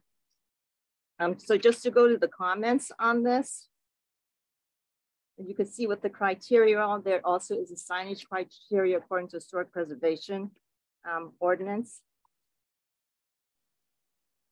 So first, I just want to recommend that the HP review this application, recognizing there are current locations of other real estate offices within the Central Historic District and Jugtown. So, you know, whatever type of support or decisions made, you know, it will probably set a precedent. So that's just something to be cognizant of. The proposed awning is fixed, therefore not retractable. So the applicant is asked, will they be maintaining that approved sign over that Witherspoon Street entrance, or are they proposing to remove that approval one? I mean, is it one or the other? Because since it's not retractable, you're not going to be able to see it. The second is if the applicant could explain what the material is for the awning. The applicant should address the awning projection into the sidewalk area and state if it is going to be retained on your property or is it projecting into the right of way. The applicant is also asked to provide the distance from the top of the blade sign to the nearest windowsill on the 2nd floor, just for distance and lighting.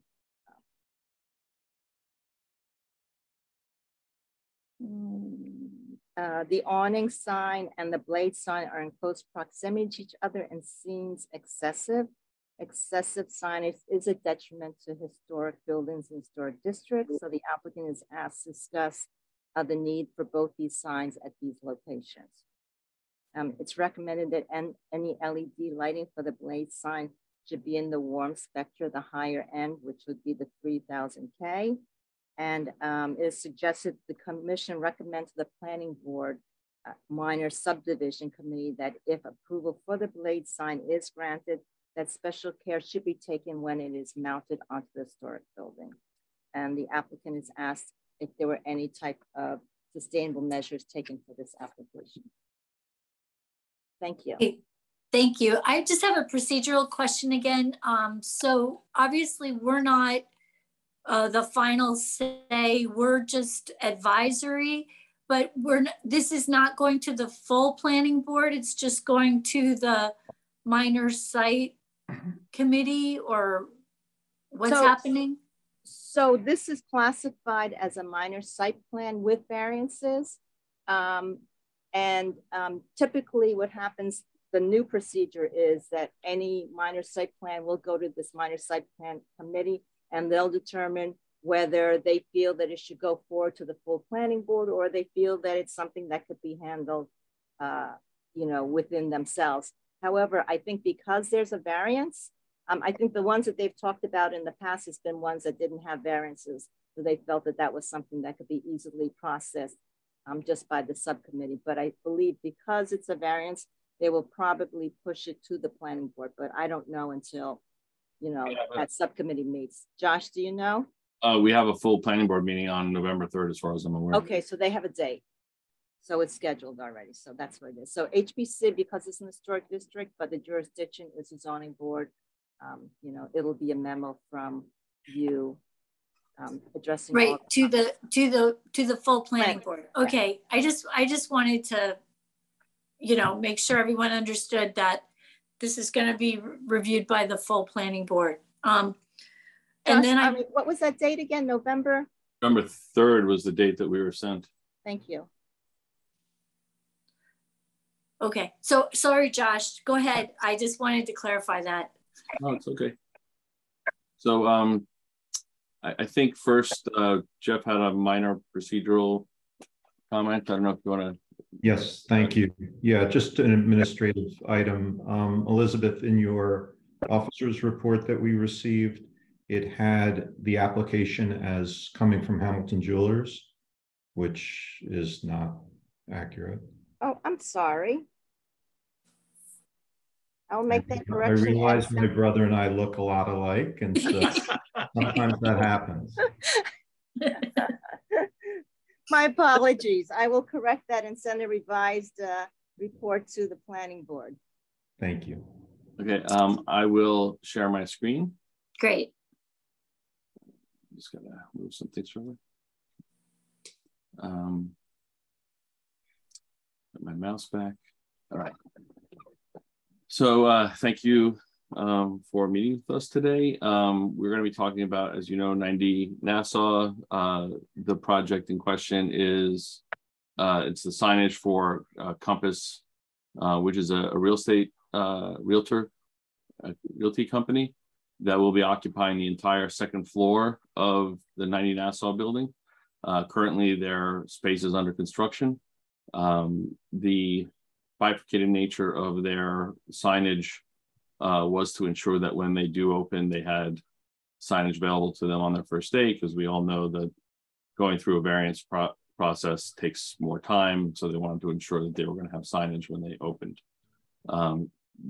The signage that we're presenting today is their desired signage. This is what they'd like to do. They feel this best represents who they are as a company, and it fits in with their overall culture. So if we move on, here you see the 90 Nassau building. This is circa 1915. You can see it was half of what it was to be eventually become. It only had one arch, and it was surrounded by two windows, and there was an adjacent building that was torn down. Here you see the building today. It has 3 arches on the ground floor, 6 arches overall. It has an entablature that's running around just above its first floor line, and we've all seen this building numerous times because it occupies the center of our wonderful town. Some background here: the building was completed in 1902, as you see. It appears to have had an awning at the central arch when it was first completed. And which is just an interesting aside. It also had balconies on the upper levels. You can see here in 1915 as well. In the 1920s, the building was expanded, doubled in size. It had 2 arches at that point. We was unable to find out when the 3rd arch in the center was added. I think it may have been in the 1960s when they added the addition on the back of the building. Sometime during the lifespan of the building, the balconies were also removed, and you see what you have here today. You can actually still see the brick seam, you know, above this arch here that existed, you know, in the brick. A lot of the other brick has sort of weathered over time and made the building much more uniform. Compass is the tenant, and it's their signage that we're talking about today. We have Deck from Compass with us today. Deck, you want to say a little bit about Compass? Yeah, absolutely. Thank you. And hi, everyone. My name is Dak. I'm not sure how familiar everyone is with Compass, but you'll see here a real estate company looking to help everyone find their place in the world is sort of the mission statement. And we do take it seriously that, when we enter a community, that we are a positive value add. There are a lot of, philanthropic endeavors that the company takes on, while also just being, a service to all of the homeowners in the community, or prospective homeowners, future homeowners in the community. So glad to take any further questions about the company. But we are super excited to be opening for business in Princeton, and hope that, the signage can kind of help, with our initial launch here, and provide the visibility and add to the city center. Great, thank you. Town, I should say. Okay, if we keep going on. So this is the signage that was previously approved. Compass over the doorway on Witherspoon Street, and some window glazing signage on the door itself. That was previously approved. This entry is the secondary entry for Compass. This is where most likely most of the realtors will be coming in and out of this entryway. The primary entry off of Nassau Street is where most people will, come into the space, because there's the elevator there to access it. And as I mentioned, they'll be taking up the entire second floor. If we continue on. So realtors are sort of a special category in our town. They are technically ground floor office space. And so, having a ground floor office would require you to have a use variance to be occupied the space. Many of the realtors in town predate that requirement. In addition, as you know, all the realtors in town have their listings on display. And, some of these are LED lit, illuminated. Some of them are electronic monitors. You see all sorts of different versions of it. Other places that have had monitors or window displays are throughout town. And some of the things we'll talk about are a lack of classification for this type of signage. And because it has no classification, it then requires a variance. When we talk about the overall signage for the project, the size and the scale of these signs is intended to fit in with the scale of the structures and the overall central business district. The biggest issue with these signs is that they're supporting a second floor business. As you are aware, typically realtors are ground floor. However, office use is not permitted on the ground floor. The signage adjustments is a more site sensitive approach, keeping the office use where it might belong, but allowing this realtor to draw the passerby to their business and their listings. So I've broken it apart, this presentation. So we're going to talk about the Witherspoon entry and the signage around that entry separately from the Nassau Street, because I thought it was a little bit easier to digest. But here you see the Witherspoon entrance here on the right-hand side with the blade sign and the awning on the two separate buildings. And then you see the Nassau Street signage here. Here's the existing Nassau Street signage element. You see the existing soffit, ceiling soffit that's just inside the window. It's, I have to go back and double check, but I think it's about 2 foot 3 inches in from the glass. So it's not right up against the glass. And here you see the window, the small window on the side, which is currently blacked out. And the idea is we'd be putting imagery in there. And here you see how that image will look. Here's the signage on the inside soffit. Here's the glazing signage on the window. And then the listings, we're going to be putting a monitor into that opening, which will display their images.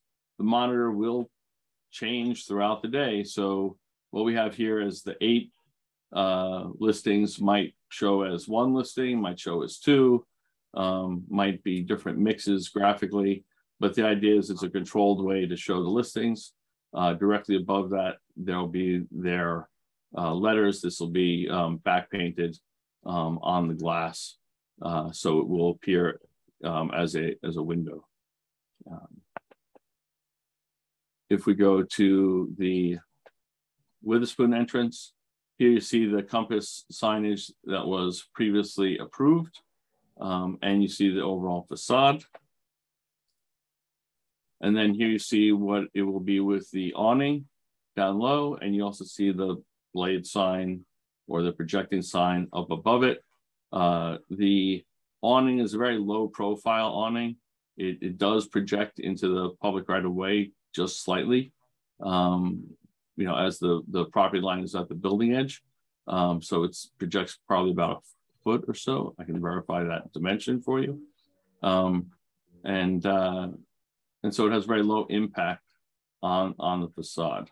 But it does also soften that entry for the 1960s edition, which is, as I'm sure you all agree, a bit severe. If we look closely at what's going on there, here you can see the awning and the projecting sign. The projecting sign is 1 foot 1 inches. I believe in the report it said it was 1.5 feet. So it's not 1.5 feet, it's 1 foot 1 inch. Excuse me.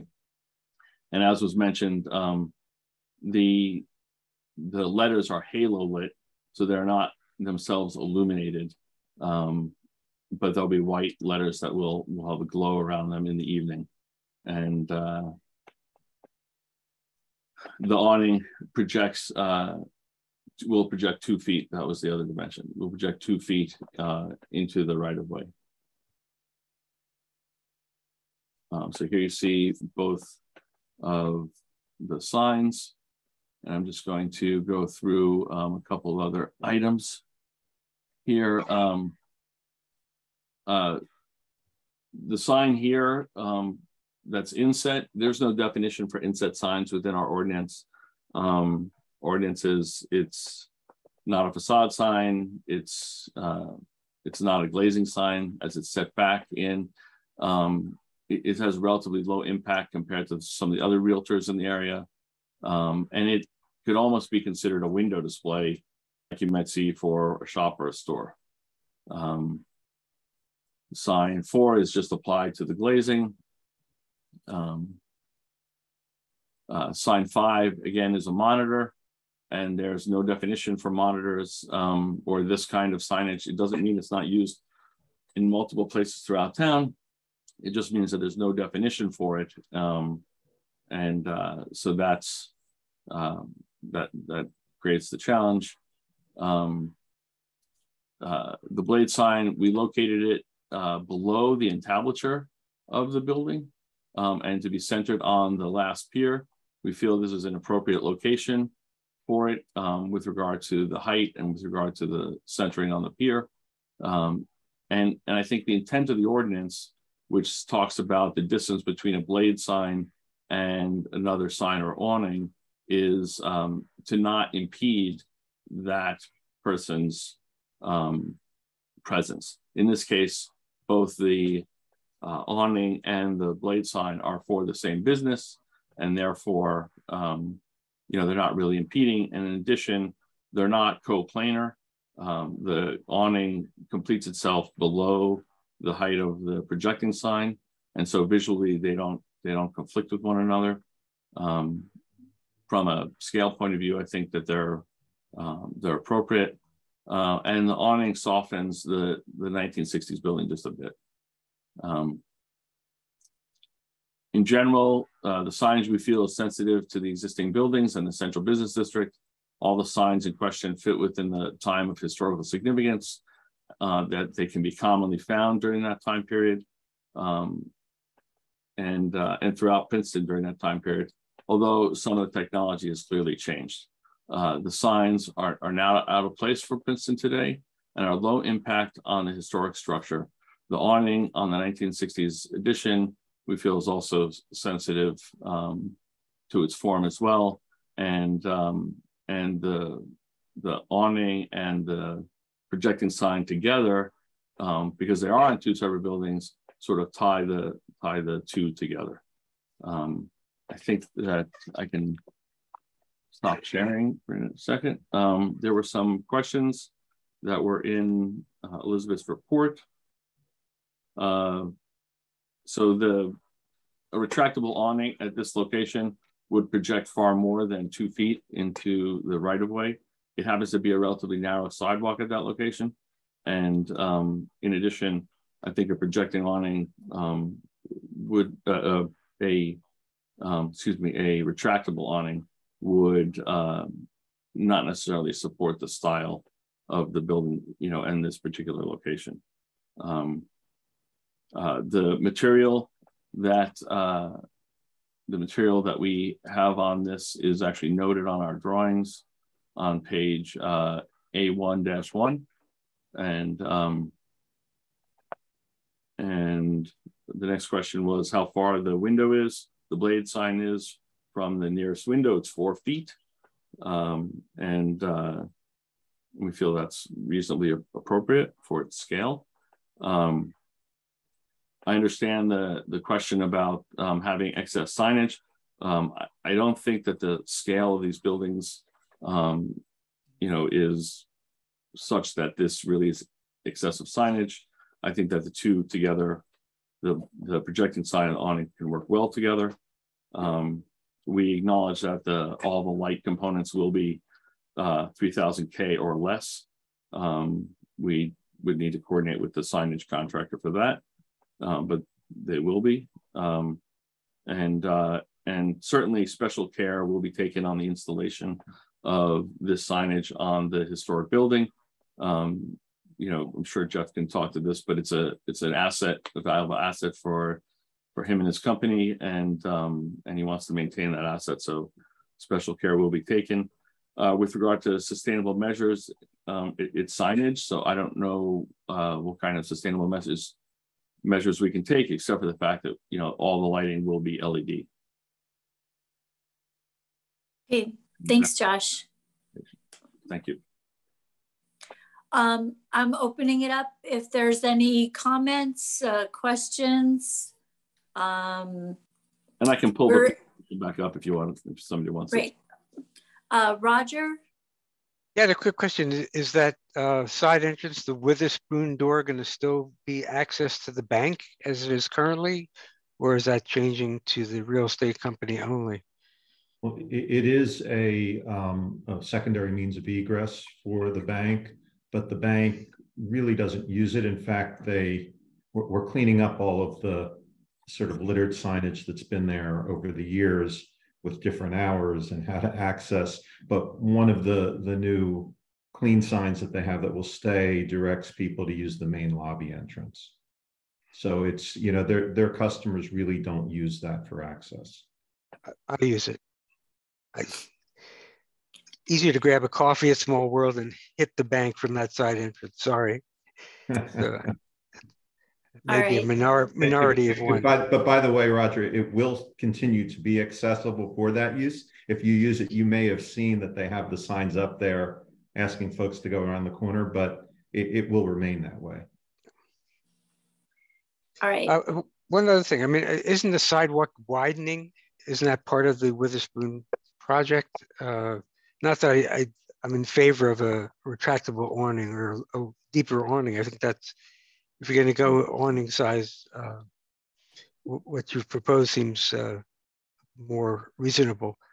But just while I'm on the side of the building, I'm a little troubled by the double signage there. I know you want to get exposure for this new business, but if your main entry for customers is the front entrance, I'm not sure that I'm in favor of two signs there. Again, also because the streetscape is in flux, we really don't know. We don't. I shouldn't say we. I don't have a good sense of what the final elevation is going to look like from the sidewalk. So that's a concern I have. and with regard to the access points and who uses what, whether it's the, you know, the people that work at the firm or its customers, one of the challenges we have, as Josh had mentioned, is that typically you see these brokerage offices being on the ground floor. And so it's pretty clear how you get in and how you access, and the signage is quite strong. This is significantly less than most of the others in town. And where you access from the Nassau Street side into the existing office lobby, because this company will be on the second floor, there really is no traditional signage as you would see in others. In fact, the access point is up under the existing middle arch, and so it's hidden from, you know, from view. So having that doorway there and having it be accessible to the second floor was that much more meaningful, just given the business that they're in and what is typical and how the access point on Nassau Street is. All right, thank you. Can I say one more thing? I don't object to the video monitor. I guess the question to me would be the refresh rate. How often, you know, it's going to change images. It seems fairly demure as it is, but you know, you can do anything with a monitor, and I wouldn't want it to be flipping images too quickly, nor would I think it would serve your purpose to do so. Yeah, and just to jump in on that, we generally don't have the images rotating all that often. It's usually, you know, highlighting certain listings for a week or so at a time, not so much flipping through a rotation of them from hour to hour, minute to minute. Okay, thank you. I see Shirley, I see Elizabeth, I see David. So I guess I'll just go that way. Shirley? Yes, part be redundant. I think I'm with Roger. When I saw a white sign on the side and the black awning. I think the black awning is better because it offsets the white columns. But I was wondering why you have so much signage, because there's a marquee in the front, there's a sign on the window in the front, and then on Witherspoon's side, you have that big sign that's on the pole. And I think Mr. Siegel explained that, but I have a hard time hearing because something's wrong with my computer. But I just wanted to know, if you have the awning side, why do you need that, the part that's on the pole? It just seems like an awful lot of signage. Yeah, the blade sign. Well, let me just go on to David and Elizabeth, and then Christine. So who was next? David, you.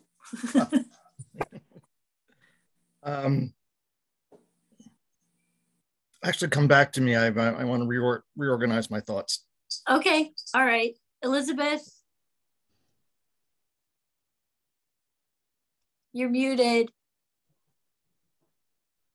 Sorry, just a few questions and one clarification. So you're saying that Compass is going to occupy the whole second floor? Is it both of that two-story addition in the back, in addition to the second floor of the 5-story building? Is it the whole? Yes, that's correct. I'm just clarifying, because I know when I was talking to zoning and engineering, they thought it was only the back portion. So good to know.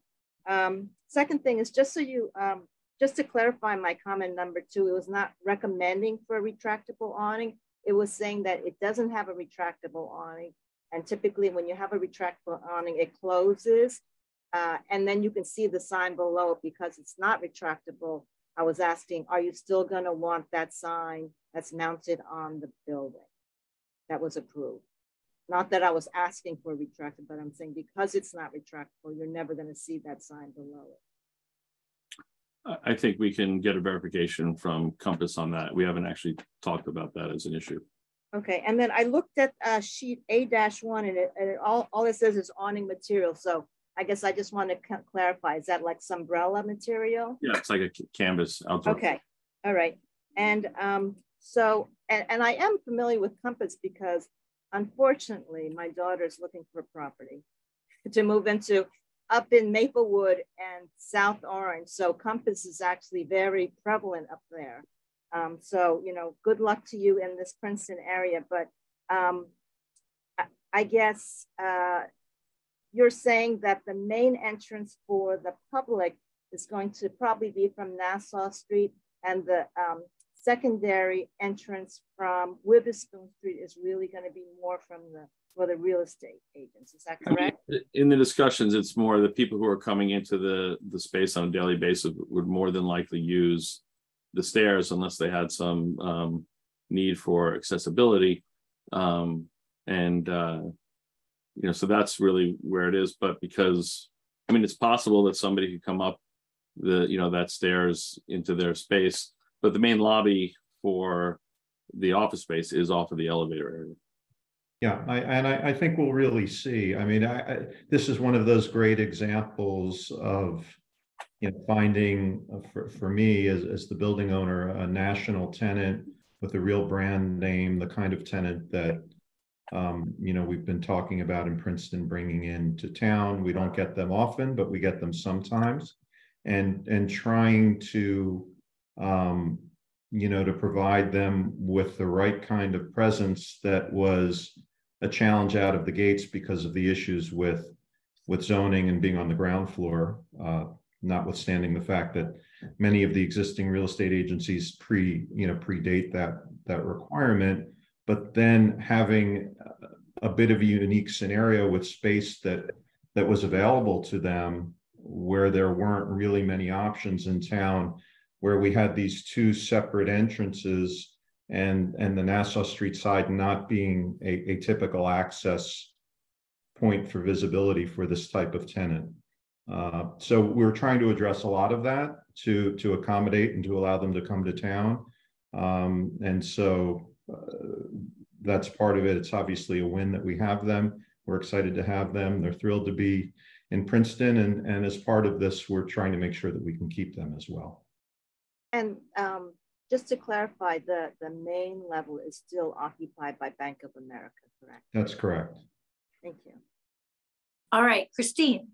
Good evening. I have some problems with the Blade sign as well. I think it's redundant, and I think you really need to have to clarify whether or not you're going to be putting in the signs that were previously approved, because that just adds to the whole project. And I think it has to be, I think you have to clarify that, because that's very important. Okay. David, are you ready? I am ready. Okay. Overall, I think the graphics are very elegant, and the logo is elegant to begin with. What I don't understand is that Witherspoon Street side entrance that was previously approved, that sign was terrific. It's exactly where it's supposed to be. It's spacing and the size overall is elegant and it works well. And I can see why Elizabeth and Julie approved it. It works. It's the right thing. The awning is less so. So if we were going to start talking about things that we are happy with, or what we finally see is the right approval, I would be more for that original treatment of the Witherspoon entrance than the awning. The big part of this conversation tonight, I think, is when you look at downtowns, and particularly even Princeton historically, there were a lot of signs. And it was, you know, upstairs tenants, third floor tenants, main floor tenants talking about not just their name, their products, their services. There were also temporary signs that were wheeled out. And to a certain eye, that was very visually rich and interesting. But at some point, sign ordinances got written in a lot of towns, including Princeton, and took a lot of that away. There was obviously feeling and reason for that at some point over time. But that's the ordinance we more or less have. And then we spent a lot of time over the past year, 2 years, looking at downtown side ordinance, both the commission worked on it. Josh's office supplied a lot of information for us. And I'm a little bit confused on how we went from that process of trying to have a controlled but elegant approach for signage in the downtown, limited, classic, classy, to from the same architect, 7 signs or 5 signs altogether. It kind of baffles me. Then the next example I would say is we were very specific with the Graduate Hotel and what we would let them have for signage. And this is far more signage than they were being allowed to have. I think we have to be very careful about what precedent. That's not exactly true. All right, and that's my next point. Yeah. We've been throwing around that different real estate offices have bigger signs and stuff like that. I think what we really need to have, to be fair, is maybe Derek Bridger's office can come up with this, is what extent of signage each of the real estate offices have. And I don't want to start getting into the fight of real estate offices, but I think making a statement like that without actual figures is not exactly fair. And the last thing is, what will we do when Bank of America says, gee, our identity is lost here. We need to have a bigger sign or more signage. There are a lot of questions here. Well, I can address a few of them. Okay. First of all, I'll address the last one first because I'll remember that better because I just heard it. Bank of America, under their lease, to the best of my recollection, they have no authority to have additional signs unless I, as the landlord, approve it. So, that's not something that we believe is going to be an issue for sure. The second thing I would point out, because I've heard a lot of commentary about the awning and the blade sign, right across the street, we own another building with an awning and a blade sign that have been with awning and blade sign, I want to say since the early 1900s, where Harris was now Agricola. And, there was a fair amount of discussion on blade signs at that time. We were actually asked not to change the LaHare's blade sign and to keep it as is because it felt historically significant and fit in, and also to have the awning at that time. So, it's part of what we see right there. And certainly as you might imagine, I agree with Josh that I think they fit nicely together and even help with some of the challenge we have with the back of the building there. Thank you. Elric, did you want to make a comment? Well, Roger addressed my greatest concern, which was flickering signs. My sense is that really is a landmark building in the middle of town, and it has a dignity that it really need to address, and it also is wonderfully symmetrical. It didn't start off. It started off that way. It was actually Gordy Griffin, I think, who did the third arch, and I think it was in the 70s. I remember going to Dr. Pickering's when I was a kid, and the elevator was the first elevator I think I was ever in, and the wonderful, surely you would remember the elevator operator who sat on a stool and took us up to the 5th floor. Anyway, the presence of that bank is central to the character of the center of town. I was hoping that there would be a demonstration of the signs rotating. I'm so pleased I don't need to see that because it's not going to happen. I find the little tagline about your dreams come true or whatever superfluous and out of place. It's something that would be better in print than slapped onto a window. And I too have, my greatest concern is that it's very confusing to have these two different outlets and which one do you go to. I think that's going to be a source of confusion. One thing I would absolutely ask is that if there's to be a blade sign, it not be mounted on the original bank building. That really decreases from the dignity of that structure. That ghastly addition in the back, you couldn't do any, it'd be difficult to do anything that would make it uglier than it already is. But I think I agree with David that there's no, if you're going to be seeing that as a separate entrance, there's really no need to put the awning out there at all. It has presence. It has a sense of dignity, and it's sort of saying that this firm, which is being introduced, is cognizant of the fact that it is in a very pivotal building, but it still has the character of an old time firm. Too much from me, but anyway, those are my reactions. Thank you. All right, thank you. Yeah, I would just say that I have no problem with the Nassau Street signage. I think it works pretty elegantly with the facade, and the monitor looks much better than just pasting pictures or something. So I think all that works really nicely. And yeah, my concern is also the Witherspoon Street side. I'm kind of leaning towards what David said. I think what originally was approved was a little more elegant.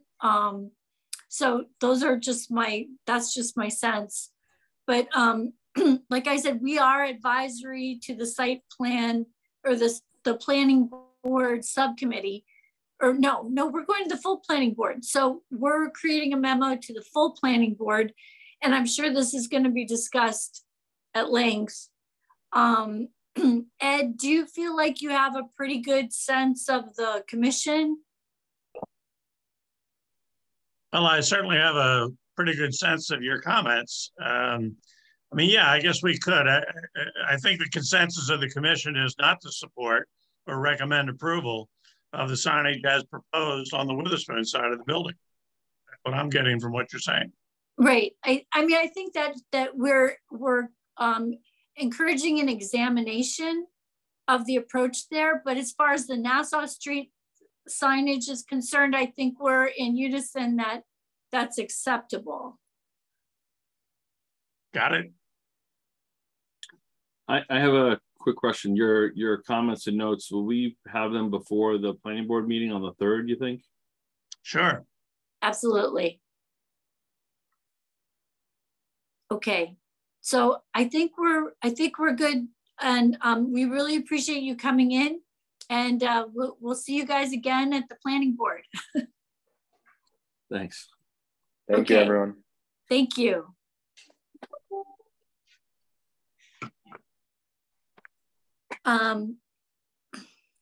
We do have one more application.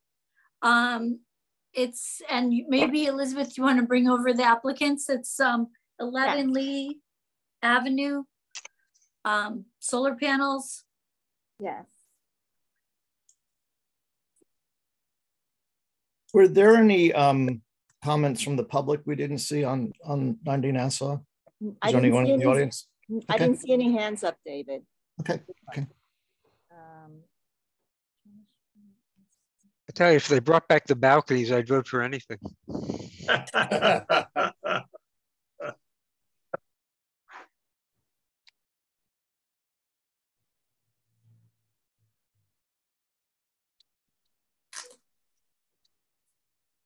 Great. So, and after this, we have a concept review too. Yes. I Okay. have a flu shot. Oh, tonight? Yes, 8 o'clock. Oh no, I'm sorry. Yikes. Okay, so this is an application. Let's see.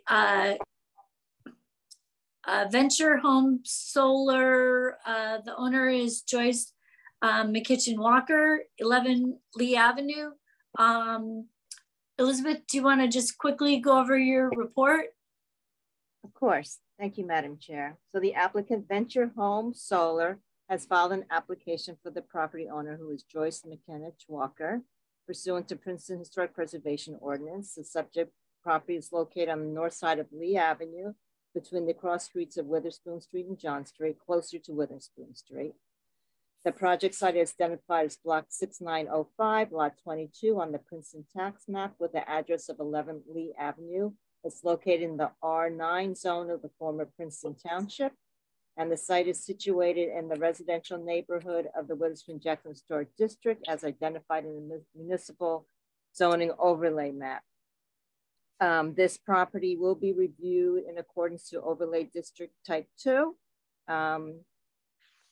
Weiss Preservation Planning did a inventory in 2015 of this property, and they did classify it as non-contributing. The property contains a building that's 2-story, 2-bay vernacular house constructed in circa 1920. It has a front and gable roof and a 2-story addition on the front elevation, which you can tell by the roof extension of the gable roof. A chimney is sited on the back of the roof, and the roof has asphalt shingles. There's vinyl siding and vinyl eave that clad the house. There's a covered front porch with a shed roof, which spans the full width of the house. I'm just going to go over some of these details. There are varying size and shape replacement windows that are throughout the facades. Let's see, what else? And then there is an asphalt driveway that runs along along the west side of the property to a freestanding garage in the rear yard. Okay, so the applicant wishes to install solar panels on the east and west sides of the roof.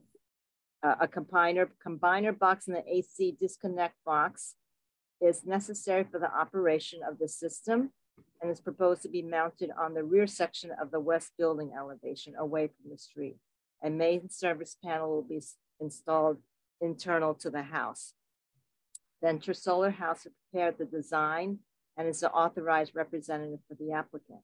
Solar panels will sit 5 inches above the roof, meeting the ordinance requirement, which is a maximum of 6 inches. The solar array design will install Canadian Solar Inc. panels with micro inverters integrated with the panels. So then we're just going to go to the comments. So I'm just going to ask the HPC to confirm that the classification of the property is non-contributing to the Witherspoon-Jackson Historic District. The only reason I say this because we have had other properties in the past where HPC has disagreed with the classification. So I think that that's important for us to have. The visibility of the proposed solar installation on the roof will not be very impactful from the west view because of the close proximity to the adjacent house. However, on the east side, there is an open driveway for the adjacent property in addition to some open lawn area between the two properties. So this makes it a lot more visible from that side of the street. I worked very closely with the solar panel company to reduce the visibility from the public right-of-way as much as possible. We discussed a double row of panels to condense the location and shift the panels as far back from the right-of-way as possible. However, they had determined that that was not feasible. They needed to keep it a single row because they need to have access from the front and back of the roof in addition to the ridge area for maintenance and other reasons. In addition, the placement of this is also dictated by existing roof PVC pipe and a vent that is already existing on the roof. Let's see what else is. The solar panel Inc. was available also, however, to move the exterior mounted equipment away from the street. So I think that that's a positive because oftentimes we see that they want to put it closer to the street next to existing meters that are there.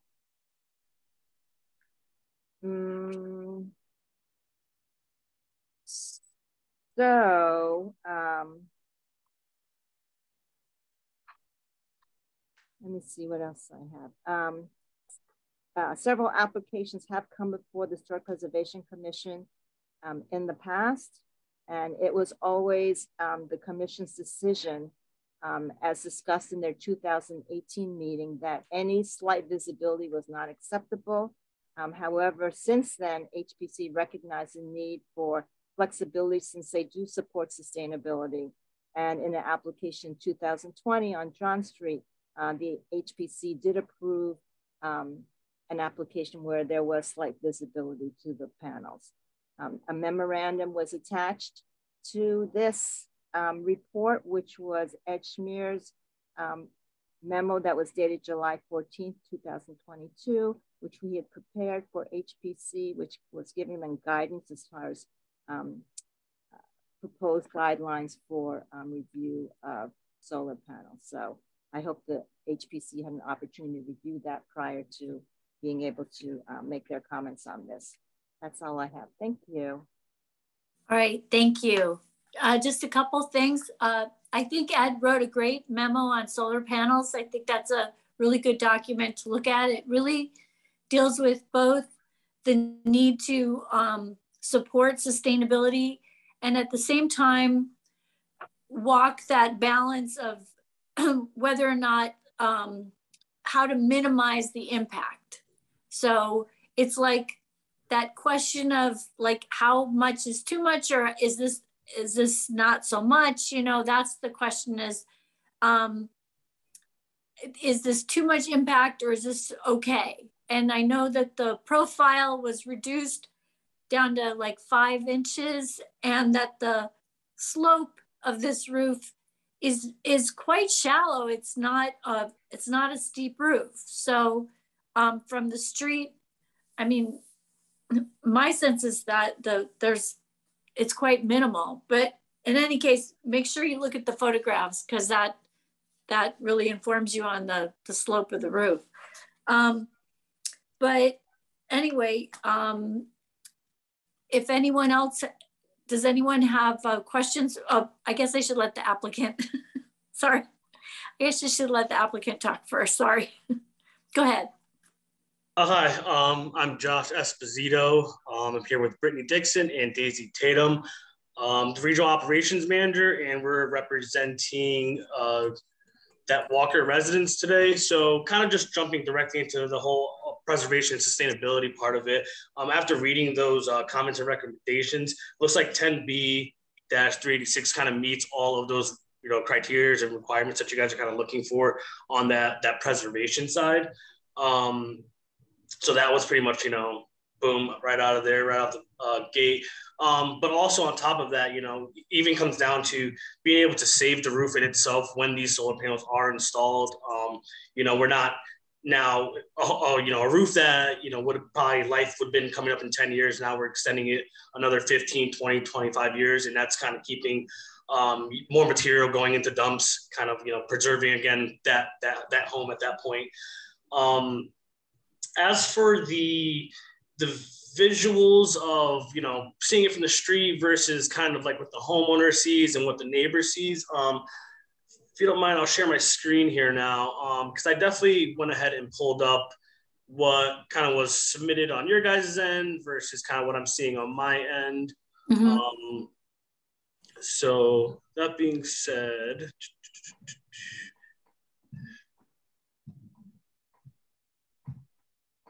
so I know this was, photos taken from, your representatives on your guys' end. And, in all fairness, it's no one's really walking in the middle of the street. There's a sidewalk, right? So like, I don't really think it really portrays what the actual walking by that house would look like. So I was able to, take some photos here, even a little bit closer, not even, impeding on the sidewalk if you were just walking just outside the sidewalk. And you're kind of seeing that, again, like you mentioned, Julie, it's a very shallow pitch. Panels are very sleek nowadays. They're very, able to be hidden. Same coming from this western side. You can't really see very much, on that roof, and especially when you start getting to the back of the home, you can't really see anything when you look up. Even when you're kind of on that driveway or in that grass area, kind of looking down, towards the street, still kind of, being hidden. We're able to obtain a letter from the neighbor, which was the eastern side, I believe that was the question. And unfortunately, she's not able to be here with us just because kind of late things in a day, but she did, kind of wet sign and let us know that, she is in support of, environmental effects of using solar and going solar at a private home for her. It's a great thing. So to keep that kind of short, I feel like a lot of the stuff you're already leading into was kind of, part of the, argument today, that it's a good thing for the homeowner. And if we were to have to reduce this project in size, there's a lot of back steps that we would have to take, even down to making sure that the customer's new finances are met, needs are met. And I feel like no one's really kind of looking for the nicest house nowadays. Everyone's kind of looking to save money at the end of the year. It's really, how essentially solar companies make their money and people save money at the end of the day. So, overall, I think that most of that information, it's already been presented to you by Brittany. And I think that moving forward, you guys will kind of see, hear from us a lot more if we have to run into this. And we'll be more than happy to kind of sit these meetings and, always inform the public and how great solar is. Okay, so any comments, questions? I think everybody got a good shot at the house. Elric. Just very simply, if somebody can establish the actual pitch of the roof, it seems to me like that's a central factor in our discussions for this particular project, and it wouldn't be setting an overall precedent for buildings with a steeper pitch. So the pitch of this home on both sides, of course, it's the same roof, is a 25 pitch with, one side being a great azimuth, total solar resource fractions that we come up with to see if these properties are viable. And in conjunction with the pitch, those numbers come together and it's more of a calculation rather than anything. And I have right here, if this would cooperate. Sorry.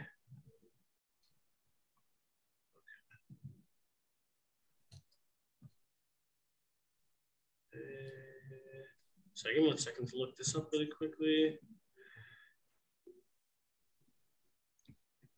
I mean, it doesn't have, I don't need it right now.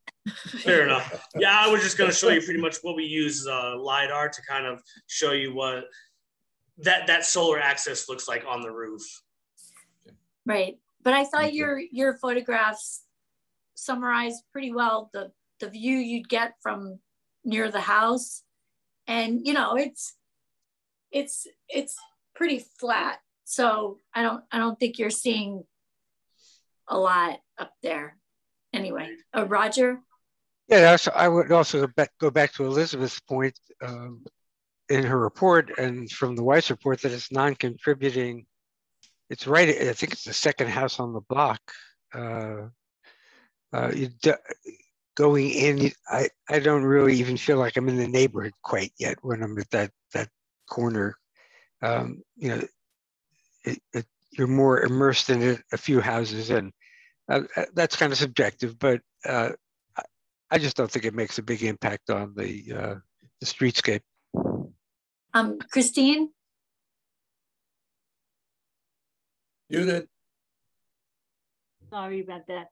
I agree that I think it's unobtrusive and I support the solar panels. I just wanted to have a small comment on whether it was contributing or not. I would agree with Wise that it doesn't look like it's contributing, but I think that it looks to me that like the roof line or part of the roof was changed in the front of the building, and it has like vinyl or aluminum siding on. And if that, we don't know what the original material was. And also the porch has been changed. So I'm just saying that it may have been contributing in the past when it wasn't a district, unfortunately, and it's just been remodeled so much that it's sort of, I don't want to insult anyone, but it has been, how can I put it, pared down in a way. Mm-hmm. So, thank you. David?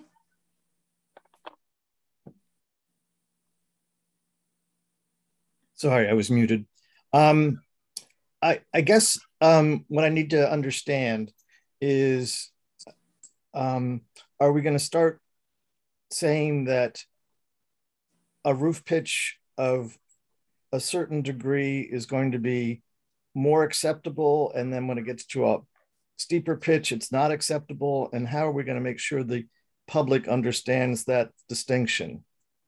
I think we still have to go by a case basis. I mean, I just don't see how we can put in a, you know, like if you're at 1/4 and somebody is a 1/5, where do you draw that line? I just think it's sort of the situation and where it is, where it's sited, and the panels themselves.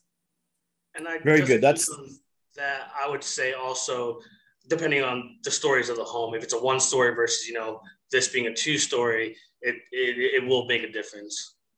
Right. Good and then point.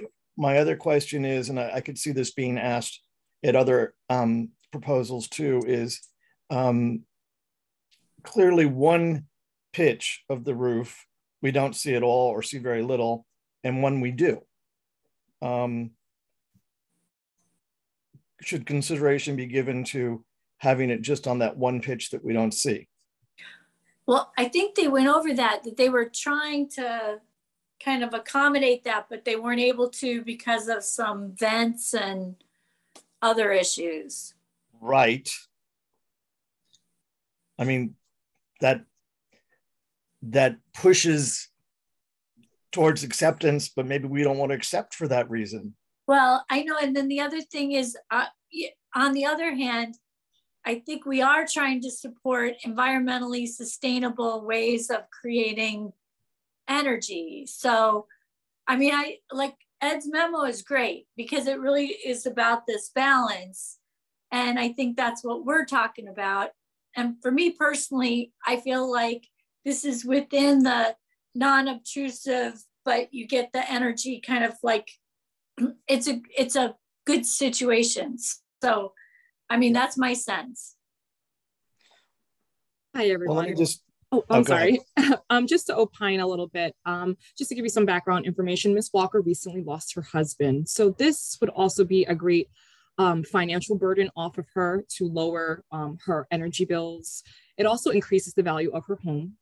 So obviously anyone else who would move into the residence after her, it also just uplifts the value of the home itself, having a sustainable energy home. So, you know, she's been in this process for almost over a year now because the original project was under her husband, then he passed, and she had to go through all the motions, and she still decided to stay on, and it was something her husband really wanted. So this is a very emotional tie for her as well as her financial burden. So she couldn't be here today, but she wanted me to express to you know, the committee today that she appreciates this meeting and she hopes that, you know, you guys will consider her request to go solar.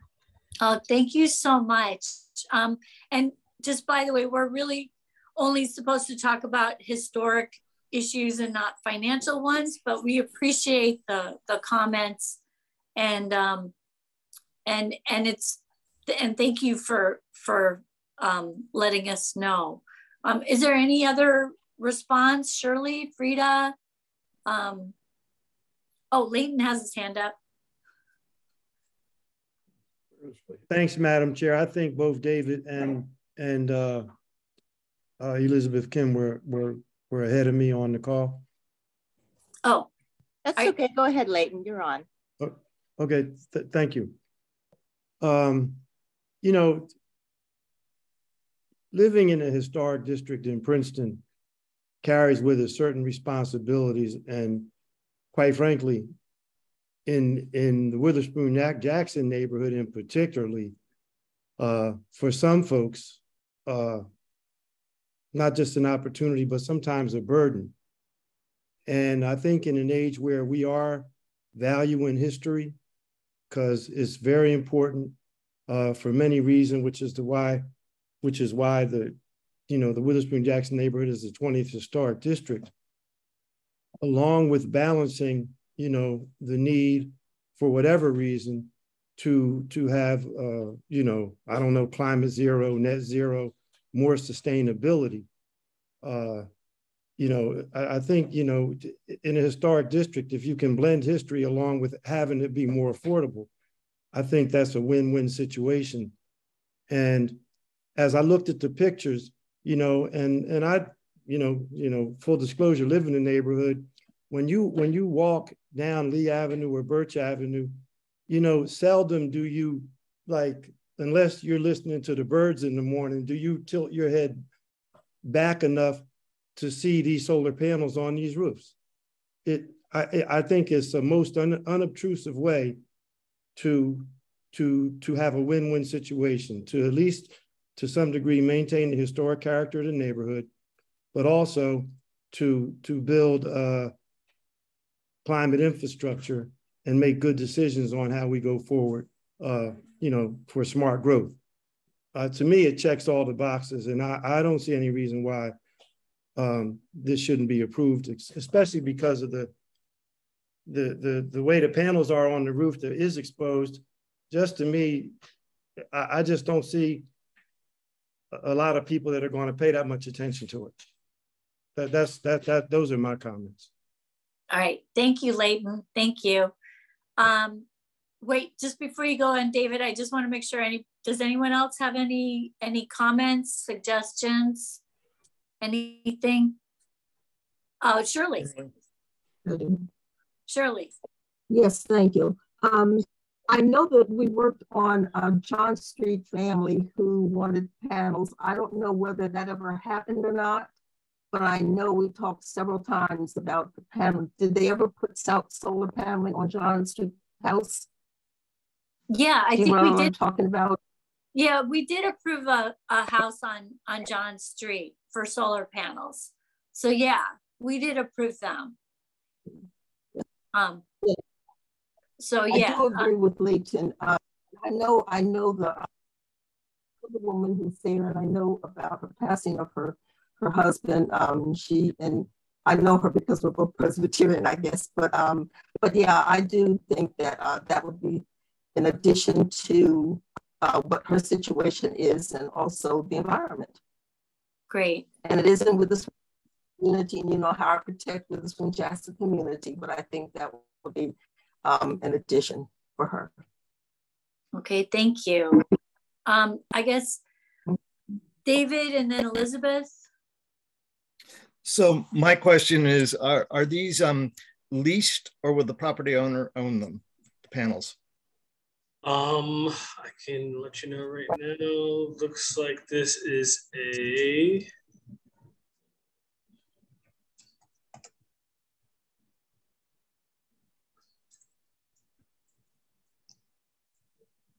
I think it does have her husband down as the owner. No, I meant the panels going on the roof. Were they leased or owned? Oh. Yep, sorry. Give me 1 second. Mm-hmm. Quick question for Ed Shamir. Respectfully submitted, is ownership, is that part of our purview, Ed? Well, directly, no. The question might be that if the property turned over or the lease ran out, would the panels be removed? And that would be something that would physically impact the property. Maybe that's where David's going. Yeah. And also that just from a real estate point of view, it's a lot harder to sell a house with leased panels than owned panels. So these typically are leased to own. These are leased to own. The customer goes to one of our finance parties and takes out a loan through the finance party. So it's a lease to own program. Yeah. Well, again, I don't want to get into all that. I just know that does, someone was saying it increased the property value, and that's, it complicates the property value. And I'll stop talking there. All right. I mean, for us, I think our purview is really, is this visible? And if it is it appropriate, or is it obtrusive? And my sense is that, yeah, it's slightly visible, but I don't see it as being obtrusive. So, I mean, that's kind of where I am. Elizabeth, go ahead. Thank you, Madam Chair. So 2 things. One is to kind of circle back to what Christine was talking about when she asked about should this classification for this property continue to be non-contributing? And she had some questions about the building. So, you know, according to Weiss Preservation, which I agree with, they stated that there was addition placed on the front of the house. And I think that you can see that just from the gable roof, that you can see the peak of it still showing on the top. And then you can see that there was an addition added onto it, which was probably the reason why the porch, you're saying that the porch was new too. So I'm probably everything from the base of that gable roof towards the street was probably new, or, you know, an addition at some point.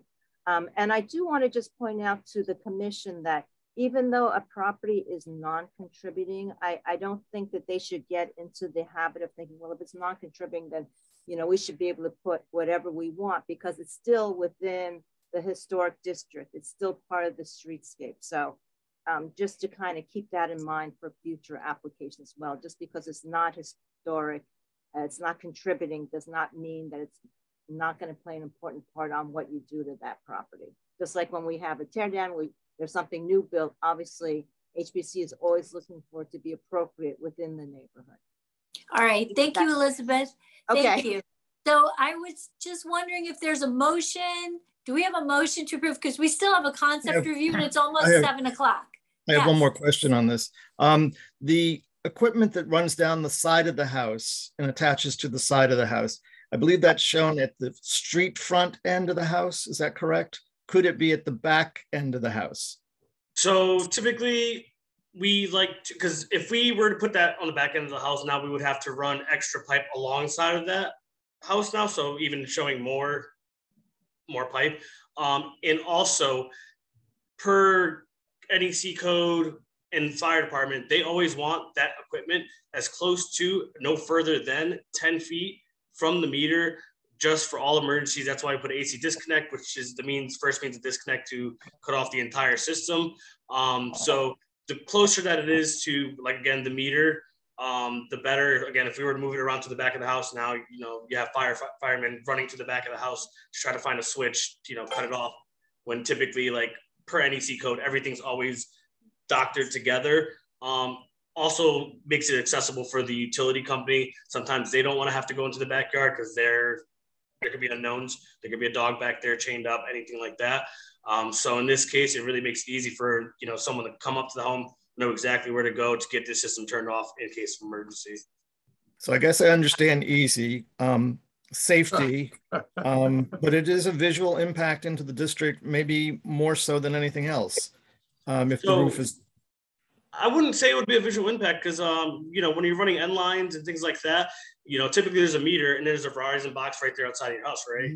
So it's the same as us putting a Verizon box on the side of your home because you want to get, you know, internet or anything like that. So if that was the best place to put that for you to get the best internet, you would probably try to, you know, let, again, you know, you guys know, or, you know, your business or the, you know, consumer or whatever the case might be, that, hey, this is where I get the best reception on my home. So, I mean, is there, you know, there's kind of like a checks and balances there. I understand, you know, we could move it, but then that requires us to kind of get other approvals that we typically wouldn't go to get, because again, like you mentioned it, yeah, it's easy, but it's easy because it's the safest. So, you know, that's kind of where I stand on that. All right, thank you for that explanation. This is all very informative and it really, really helps us. I hope we remember all this information for the next time we do this. Yes, Ed. Julie, I think we should see if there's any members of the public who might want to comment. Okay, let's look. You're on mute, Elizabeth. Sorry, I don't see any hands raised from the public participants. Fine, thanks. Thank you, Ed. Okay, thank you. So given our discussion, yes, Christine? Yes, I was going to make the motion to approve the project. Oh, fantastic. Is there a second?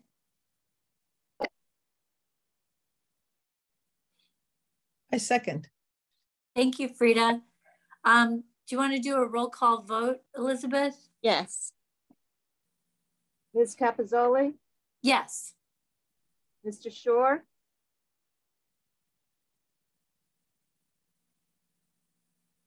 That would be no. Mr. Endersby, Yes. Ms. Satterfield, Yes. Mr. Shatskin, Yes. Ms. Howard, Yes. Ms. Lewandowski. Yes. Well, thank you guys for coming in. We appreciate all the information, the photographs, the drawings, everything. Really nice job. Thank you. Absolutely. Thank you so much. Thank Have a good you. one. Have a good you. night. Good job. So Ed, you're free. The Yankees come on in about a half an hour, so thank you. Good night. Okay, that's important. All right. Thanks, All Ed. right, see you later. Thank you. Okay, we got Steve Wasco and 561 Stockton Street. David, do you, I know you know Steve, are you gonna stay on? Or are you gonna, I mean, it's a concept review, so I don't think there's a conflict. Muted. Yeah. There's no conflict. He's farther than 200, whatever the measurement is. Oh, good. Okay, perfect. I mean, is Thank there a professional conflict? I think he's, because doesn't he? I think it was Favor. just the residents, you know, they're both on 206 there. So I thought it was closer than that. So I thought it was work related. That's what that's the reason. No, it's That would have been good. 90 Nassau Street. Yeah, that would have been. I know. I was thinking about that. Smaller font. So Steve, Yes. Good to see you, and I see Max is here too. Good. Well, I know. Hi. Hi. Thank you. I know it's late. I'm gonna let Max take over and show what we want to try to do to my property as quickly as possible. And it's been a long time getting surveys, so Max could do his drawings. And the only thing I will add, because I know everybody wants to run out of here, is that I know you said you don't talk about finance in these meetings. I have an SBA loan that I've extended 4 times to do this project. Every time I do it, I have to go through an SBA attorney to say I need another 3 months, and the world's slow, and materials and everybody's been slow. And so I know there's a process, the review, hopefully in plan, but I hope that I get a positive impression so I can move on with the lot line adjustment, because there's a lot of balls in my air to make this happen. And I want to say my house I've been in 30 years. So. Thank you. Thanks, Steve. Thanks for letting us know. Okay, yeah. Max, take it away. All right, so real quickly, I just want to remark on a few people's backgrounds, screens. Frida, you look like an interior designer for sure. David, you look like a hippie with your flower in the background. Elric, you look like an Edward Hopper or Winslow Homer painting. And Shirley, you look like a Grammy winner. But that's just anecdotal. And I feel like I'm on Romper Room with Julie as the head there. But thank you all for being here and viewing our concept. If I could share the screen, because I have some slightly updated drawings. I think you're good to go. Okay, so this is the site plan. In the dark is the proposed relocation of the house. And if I can zoom in, I will try to zoom in. Here is the former location, or present location, I should say. And the water, Steve, correct me, but it came up to about here? Correct. Okay, so we're trying to get it up the hill. Steve is doing a land swap. He's giving this property over to this neighbor, and in turn, he's getting this piece. So we are building it into the hill a bit. That's the 90-foot mark. And these are 1-foot increments. So it's about a 10-foot drop from here to there. So the back side of the house will be built into the hill, and the front older portion that's relocated will be up out of the ground a fair amount, about 3 or 4 feet. This wing here, as those of you familiar with it know, that this steps down. This is a shed dormer, a shed wing that we want to extend about another 4 feet. Let me see if I can go to the floor plans. Here are the floor plans. The shaded area represent the existing house, and the non-shaded represent the addition with a large patio here. And kind of, I'm calling it a gangplank connection at the second level from the new master suite and guest room in the back to the smaller bedrooms out front. You'll see primarily the front of the old house, and hopefully the back of the house will serve as a background.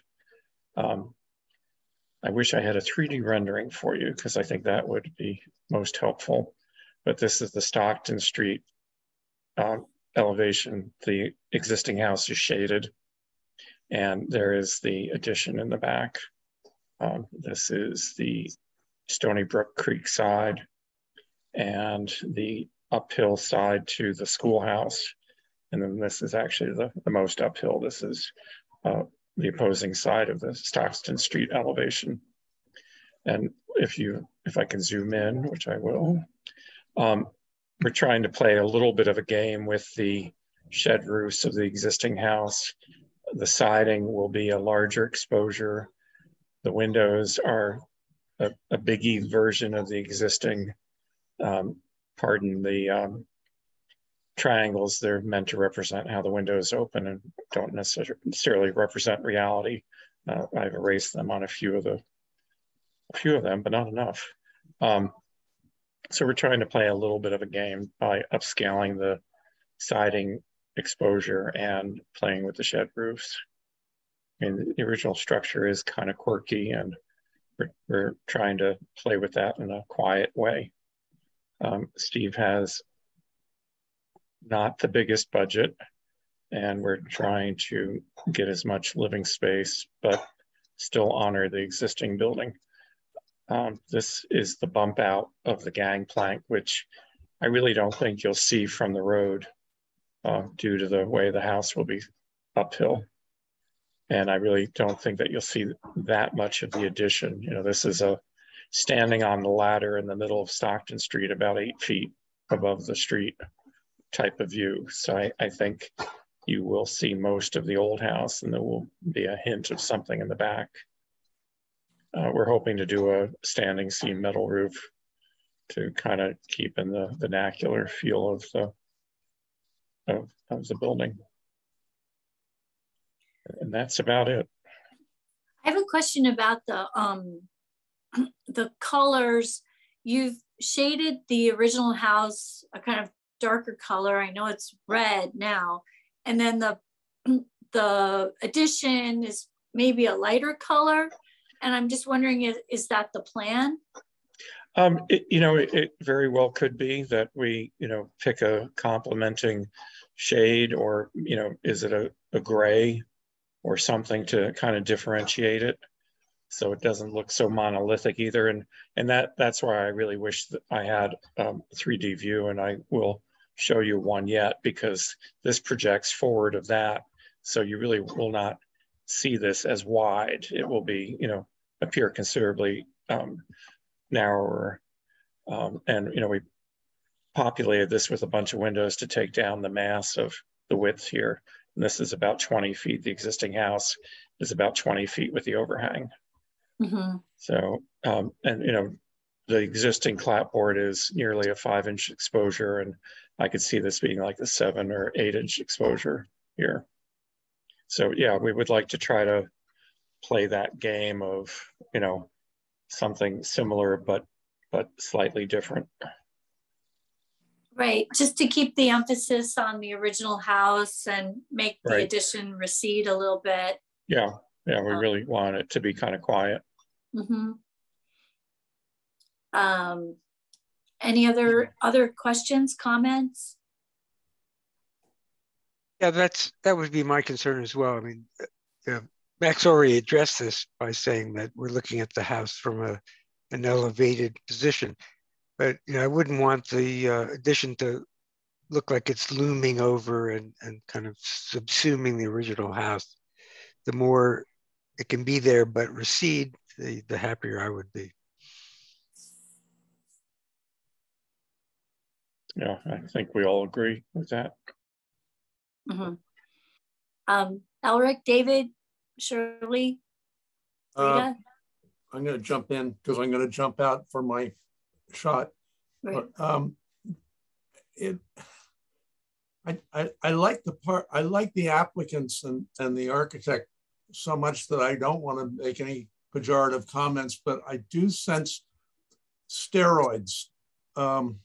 It just seems like the proportions of the wing and the angles, I understand, having some big glass area like the one in the middle would be understandable to some degree as an accent.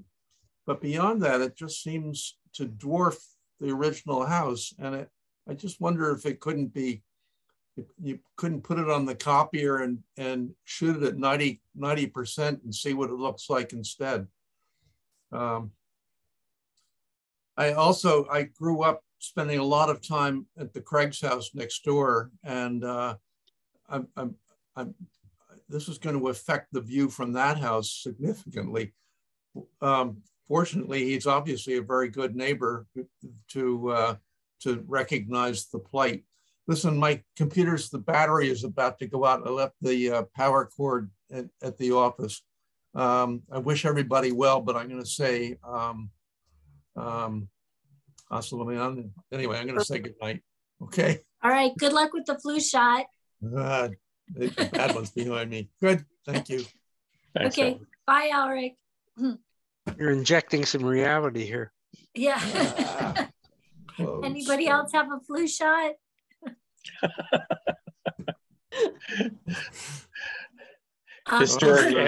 Historic and self-preservation. Yeah. Yeah. Great. Great. Get out of here. Okay. Can I just add one thing? Just having lived there for 30 years, the original house is so tiny that in these drawings, I think that the addition looks so big, but Max may be able to confirm this. The spaces are really not big rooms, not a big addition, because of how small the original house is and how tiny the rooms are. And then in terms of the street view, having lived there, that concern of what Max had said, being on an 8-foot ladder, when I stand in my front yard, when I'm in the middle of 206 looking at my house, you can't even see the projections of my vent tubes on the top of the house, to the point that the angle will be so high that I think anybody passing by in front will almost just see the metal roof of the new addition in the back in terms of visual line from straight on the 206 side. Wow. And we actually did reduce it in size from what we had shown you earlier, slightly. So, well, it's good to point out how small that original house is. It's pretty dang small. Mm-hmm. Other comments, questions? I have a question. What is the square footage of the existing house? It's about 1,000 square foot. Okay. Okay. For both floors. Both floors. Yeah. Mm-hmm. Yeah. The doll. All my friends call it the dollhouse. So that's yeah, because you're a doll, Steve. Okay, David, go ahead. We can't use that terminology anymore, but we can use it with Steve. What I was going to say is, yes, I get Elric's point about the scale difference, but that happens a lot of historic houses. You know, the farm gets wealthier and they put on the big impressive addition. And I don't think you're going to see that broad view from the Stony Brook, maybe crossing over it. But my most important point here is that I've been very upset ever since the bridge got finished, and at the last stroke of that project, that W guardrail got put in front of Steve's house, and it really compromised the view of the house, or the appearance of the house. Maybe that's the way to say it. And I think moving it up the hill, and we're all going to enjoy a view of Steve's house better than we have right now, or the public's going to enjoy a better view of it. And I'm okay with that. I mean, I love that, and I'm okay with the move. I mean, yeah, that's supposed to be like not what you do with old houses, but for many reasons, I'm okay with this move, and the addition to it is great. Well, I think it's a great point you made about the guardrail, because I had forgotten about that. But you're right. When you drive by there, that's what you see is that guardrail. I mean, it's very obtrusive. Makes me angry. Mm-hmm. No, it really is. I never thought till they put it in. Never knew about it till they put it in. No, Hopewell Township did that in front of our little Mount Rose distillery, and it visually just cuts the access to that little building from Pennington Rock Hill Road, because Pennington Rock Hill Road, as we all know, is like a federal highway. Not really. I think we have to take the longer view. I was at an event at Morven, and when you think about what the original house was at Morven, this tiny little box that has been added. So I guess what I'm saying is the quality of the addition has to be so nice that in 100 years we're going to look at the whole thing as a whole, if that makes sense. So it puts pressure on Max. And Max, you look like you're in a David Letterman beard contest. My mom does call all the time, so I'm surprised she hasn't rung in. Like David's mom. Right. Got it. Well, Max, if you could take the screen down. I only have an iPad, so I can't see everybody. So I will stop the share, Julie. Yeah, thank you. Thank you. So, I mean, I think it's a great project. I think it's a great way to save Steve's house and, get it away from the guardrail and, preserve it before another hurricane shows up. So, God help us. It's this climate change stuff is really serious. So if we can do something, we should. Christine, you have anything? I was going to say, I'm sorry, it kicked me out and in, so I didn't hear everything, but I know how much Steve has gone through over the years with floods, and it's been a long problem. And, I'm happy to see that he's doing this. I know it has not been easy. Right. Well, and we'll be refining this too to give it a little bit more finesse. This is really a kind of broad gesture, and we will give it a little bit more attention to, I think, break down the scale so that it doesn't loom so large, and it complements the main house better, the original house. It's really important how it looks on the road. Right. Well, come back as soon as you can. Okay. All right, we will. Thank you. Thank you, everybody. All right. Thank you. We'll see you soon. Appreciate it. Thank you, everybody. I just have a quick question. Oh, yeah. I thought you were waving goodbye. No, I did have my electronic hand up. But listen, I just have a very quick question. I know that, and it's great that actually you were able to do this land swap with your neighbor. I think it's a great, for both of you guys. But last time you were siting your building, you had a problem with your sewer easement.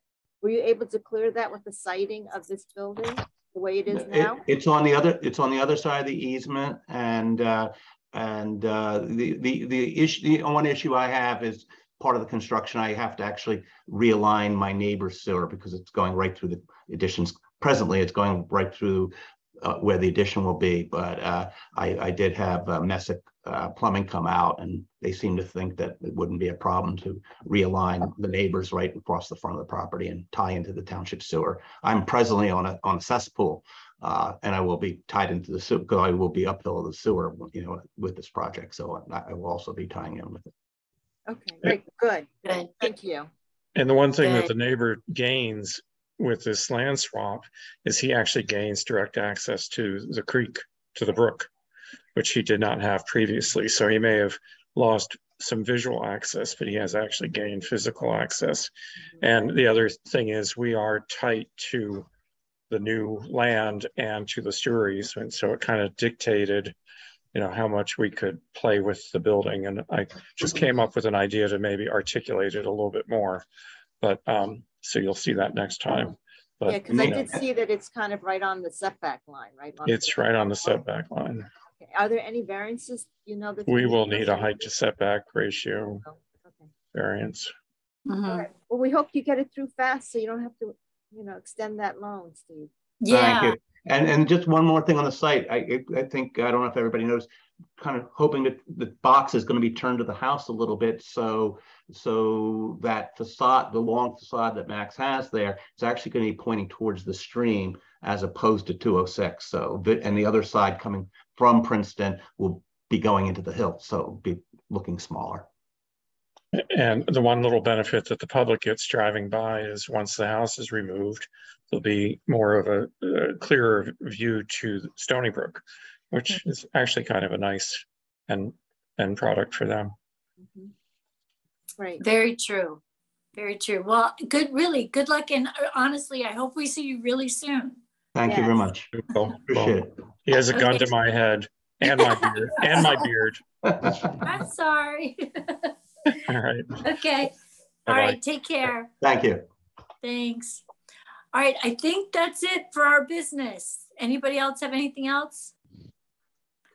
No. Yeah. I was going to, Elizabeth, you want to go first? Yeah, so I know that we were going to talk about, Justin was going to give that little summary today about Isaac Kramer, but I don't know if you want to do that next. I know that we're running kind of late in time.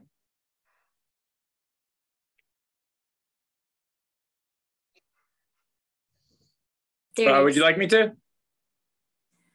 2 seconds. Sure. Basically, I just met Isaac, the new head of the Special Improvement District that is encompassing the whole town, or all the businesses in the town, I should say, known as the Princeton Business Partnership. He comes from the downtown Metuchen Special Improvement District.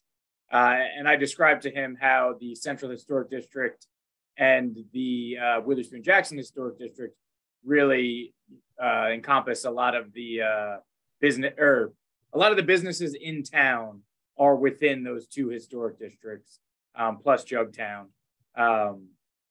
So it's a good introduction, and he's, I know he's got a lot of things to do, but I think a November meeting, he would probably be interested in to come here.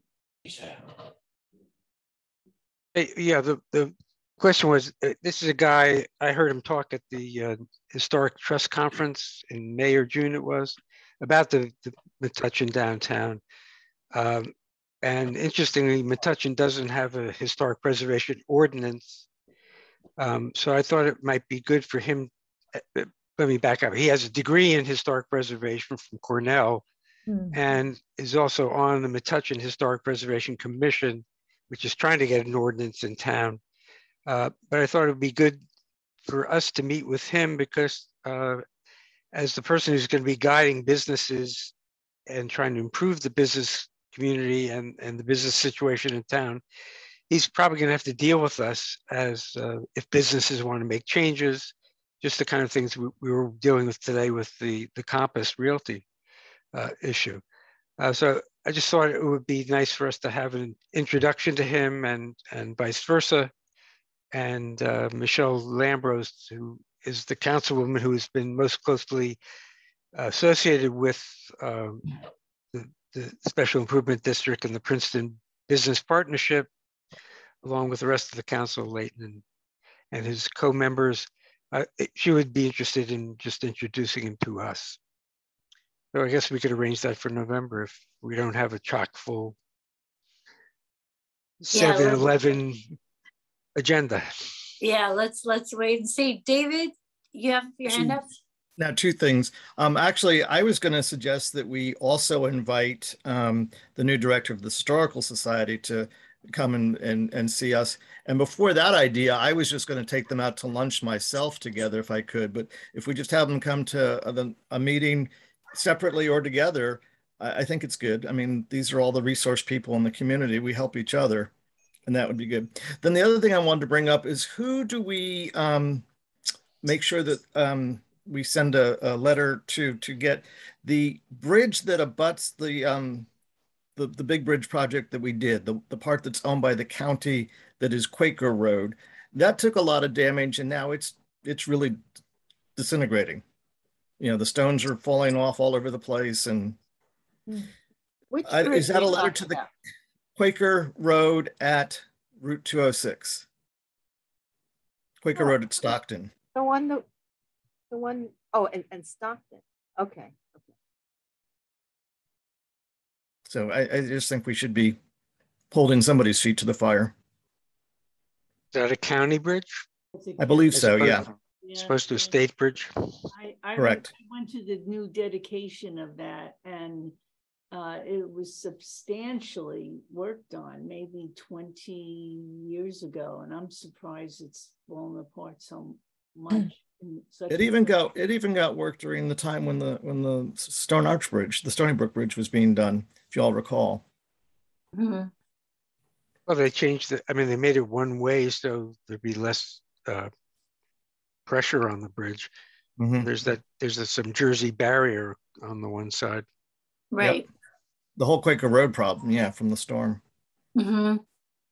So do we tell somebody in engineering and they reach out? Yeah, probably Deanna. Okay. So, well, if you could just maybe write just a heads up to Deanna that the bridge is in bad shape.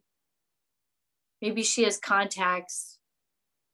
I think it's probably just good that we got Justin right here on the call.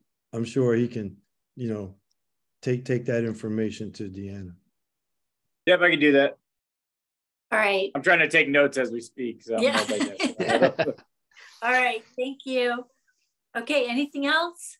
Yeah, the one final thing, I raised this in an email to a couple of you. At last Monday's council meeting on Indigenous Peoples Day, Bob Durkee stood up and said, hey, what are we going to do about the signs that say Princeton, settled in 1683, which totally ignores the Lenni Lenape and anybody else who was here when Europeans first settled the place. And people I emailed reminded me that this had come up before and that Elwick had a solution, but I'm totally blank on that. So just something to think about for later on. So we may have to weigh in on that as well. And right. What was the comment from the council? Well, we've never got a budget. Like if we change the sign, we have to pay for them, right? So who's going to pay for new signs? Yeah, there was no response. It was just free public comment before any agenda items. But it was just appropriate for the day since it was Columbus Day / Indigenous Peoples Day. But there is an interesting parallel going on. The Morven had received, I think, a $500,000 grant to go back and do what a lot of institutions are doing is, okay, how do we interpret and deal with what unjust things happened here? And I don't know what findings they're having, but I've run into Jill Barry a couple of times, and it's something they're working on, and I think it's a great thing. And I didn't realize that a northern institution like Morven, as opposed to all the southern ones, was getting some money for that kind of thing. So, I mean, obviously they went out and applied for it, so that's great too. Who knows what it'll say? Yeah. Hey, Leighton, you have your hand up. Thank you, Madam Chair. Yeah, Roger, was happy to hear you mention that. At Monday evening's meeting, we started actually with, we have the Lenni Lenape and the statement that was approved by the Civil Rights Commission as part of our agenda packet. But on that night, Indigenous Peoples Night, Councilwoman President Letitia Fraga actually read the statement. That was followed by an acknowledgement that I made to Daniel Harris, who worked with us for many, many years and was a big proponent of Native Americanism and making sure that, speaking truth to power, if you will. He worked hard to get that statement along with others approved, and it was approved by council. I also talked about the fact that this land that we call America is not actually our land, that it is our land, but it belongs to Native American people. And so both Letitia and I, along with mayor and council, all felt it was very important to do something a little bit special on the day for Native Americans and Indigenous Peoples Day. And after that, Bob Durkee did get up. And for those who may not know, Bob Durkee recently retired as, I think, Vice President of Communications at the university, Princeton University, after he was a graduate and many years served in that capacity, and made mention of the fact that there are many signs in Princeton that say that Princeton was settled indeed in 1683, but in fact, you know, Princeton was settled long before that, because there were people here when Columbus, you know, arrived at Hispaniola. And Columbus, quite frankly, if you really know the truth, never got to America per se. But all that being said, you know, I think it is important that if we, and I'm just speaking for myself, but if we are going to have signs up to say Princeton was settled in 1683, that there should be a caveat to that sign that says that that is when it was settled by Europeans. But it should give a nod to the Lenni Lenape Indians and Native Americans everywhere if we're going to have any sign at all. That's just my own personal opinion. Not speaking for council, don't know where this is going to go, but I just wanted to give you an accurate description of how Bob Durkee fit into the meeting and who said what and when they said it. Okay, well, Leighton, let us know if there's any movement on replacing those signs, because then we would love to be involved. And definitely we'll keep you abreast of any and all changes or activities. But at this time, right now, there is no resolution, nor is there any of their proposal to change the signs. But you know, I think that, you know, many of us would agree, if we are really here to talk about protecting and preserving history, that 100% of that history must be grounded in truth, or is not history. Thank you. Yeah. Thank you. Having prolonged the meeting, I move to adjourn. All right, we all second. All right. Have a good night, everyone. Thank you. Thank you. you. Appreciate everyone. For your volunteerism and service. It's appreciated. And yours Likewise. too, Leighton. Yours too. And Thanks. happy birthday. Thanks again. Yeah, happy birthday. Happy birthday. Thanks, Happy everyone. birthday. Thank you. All right. Night. Bye.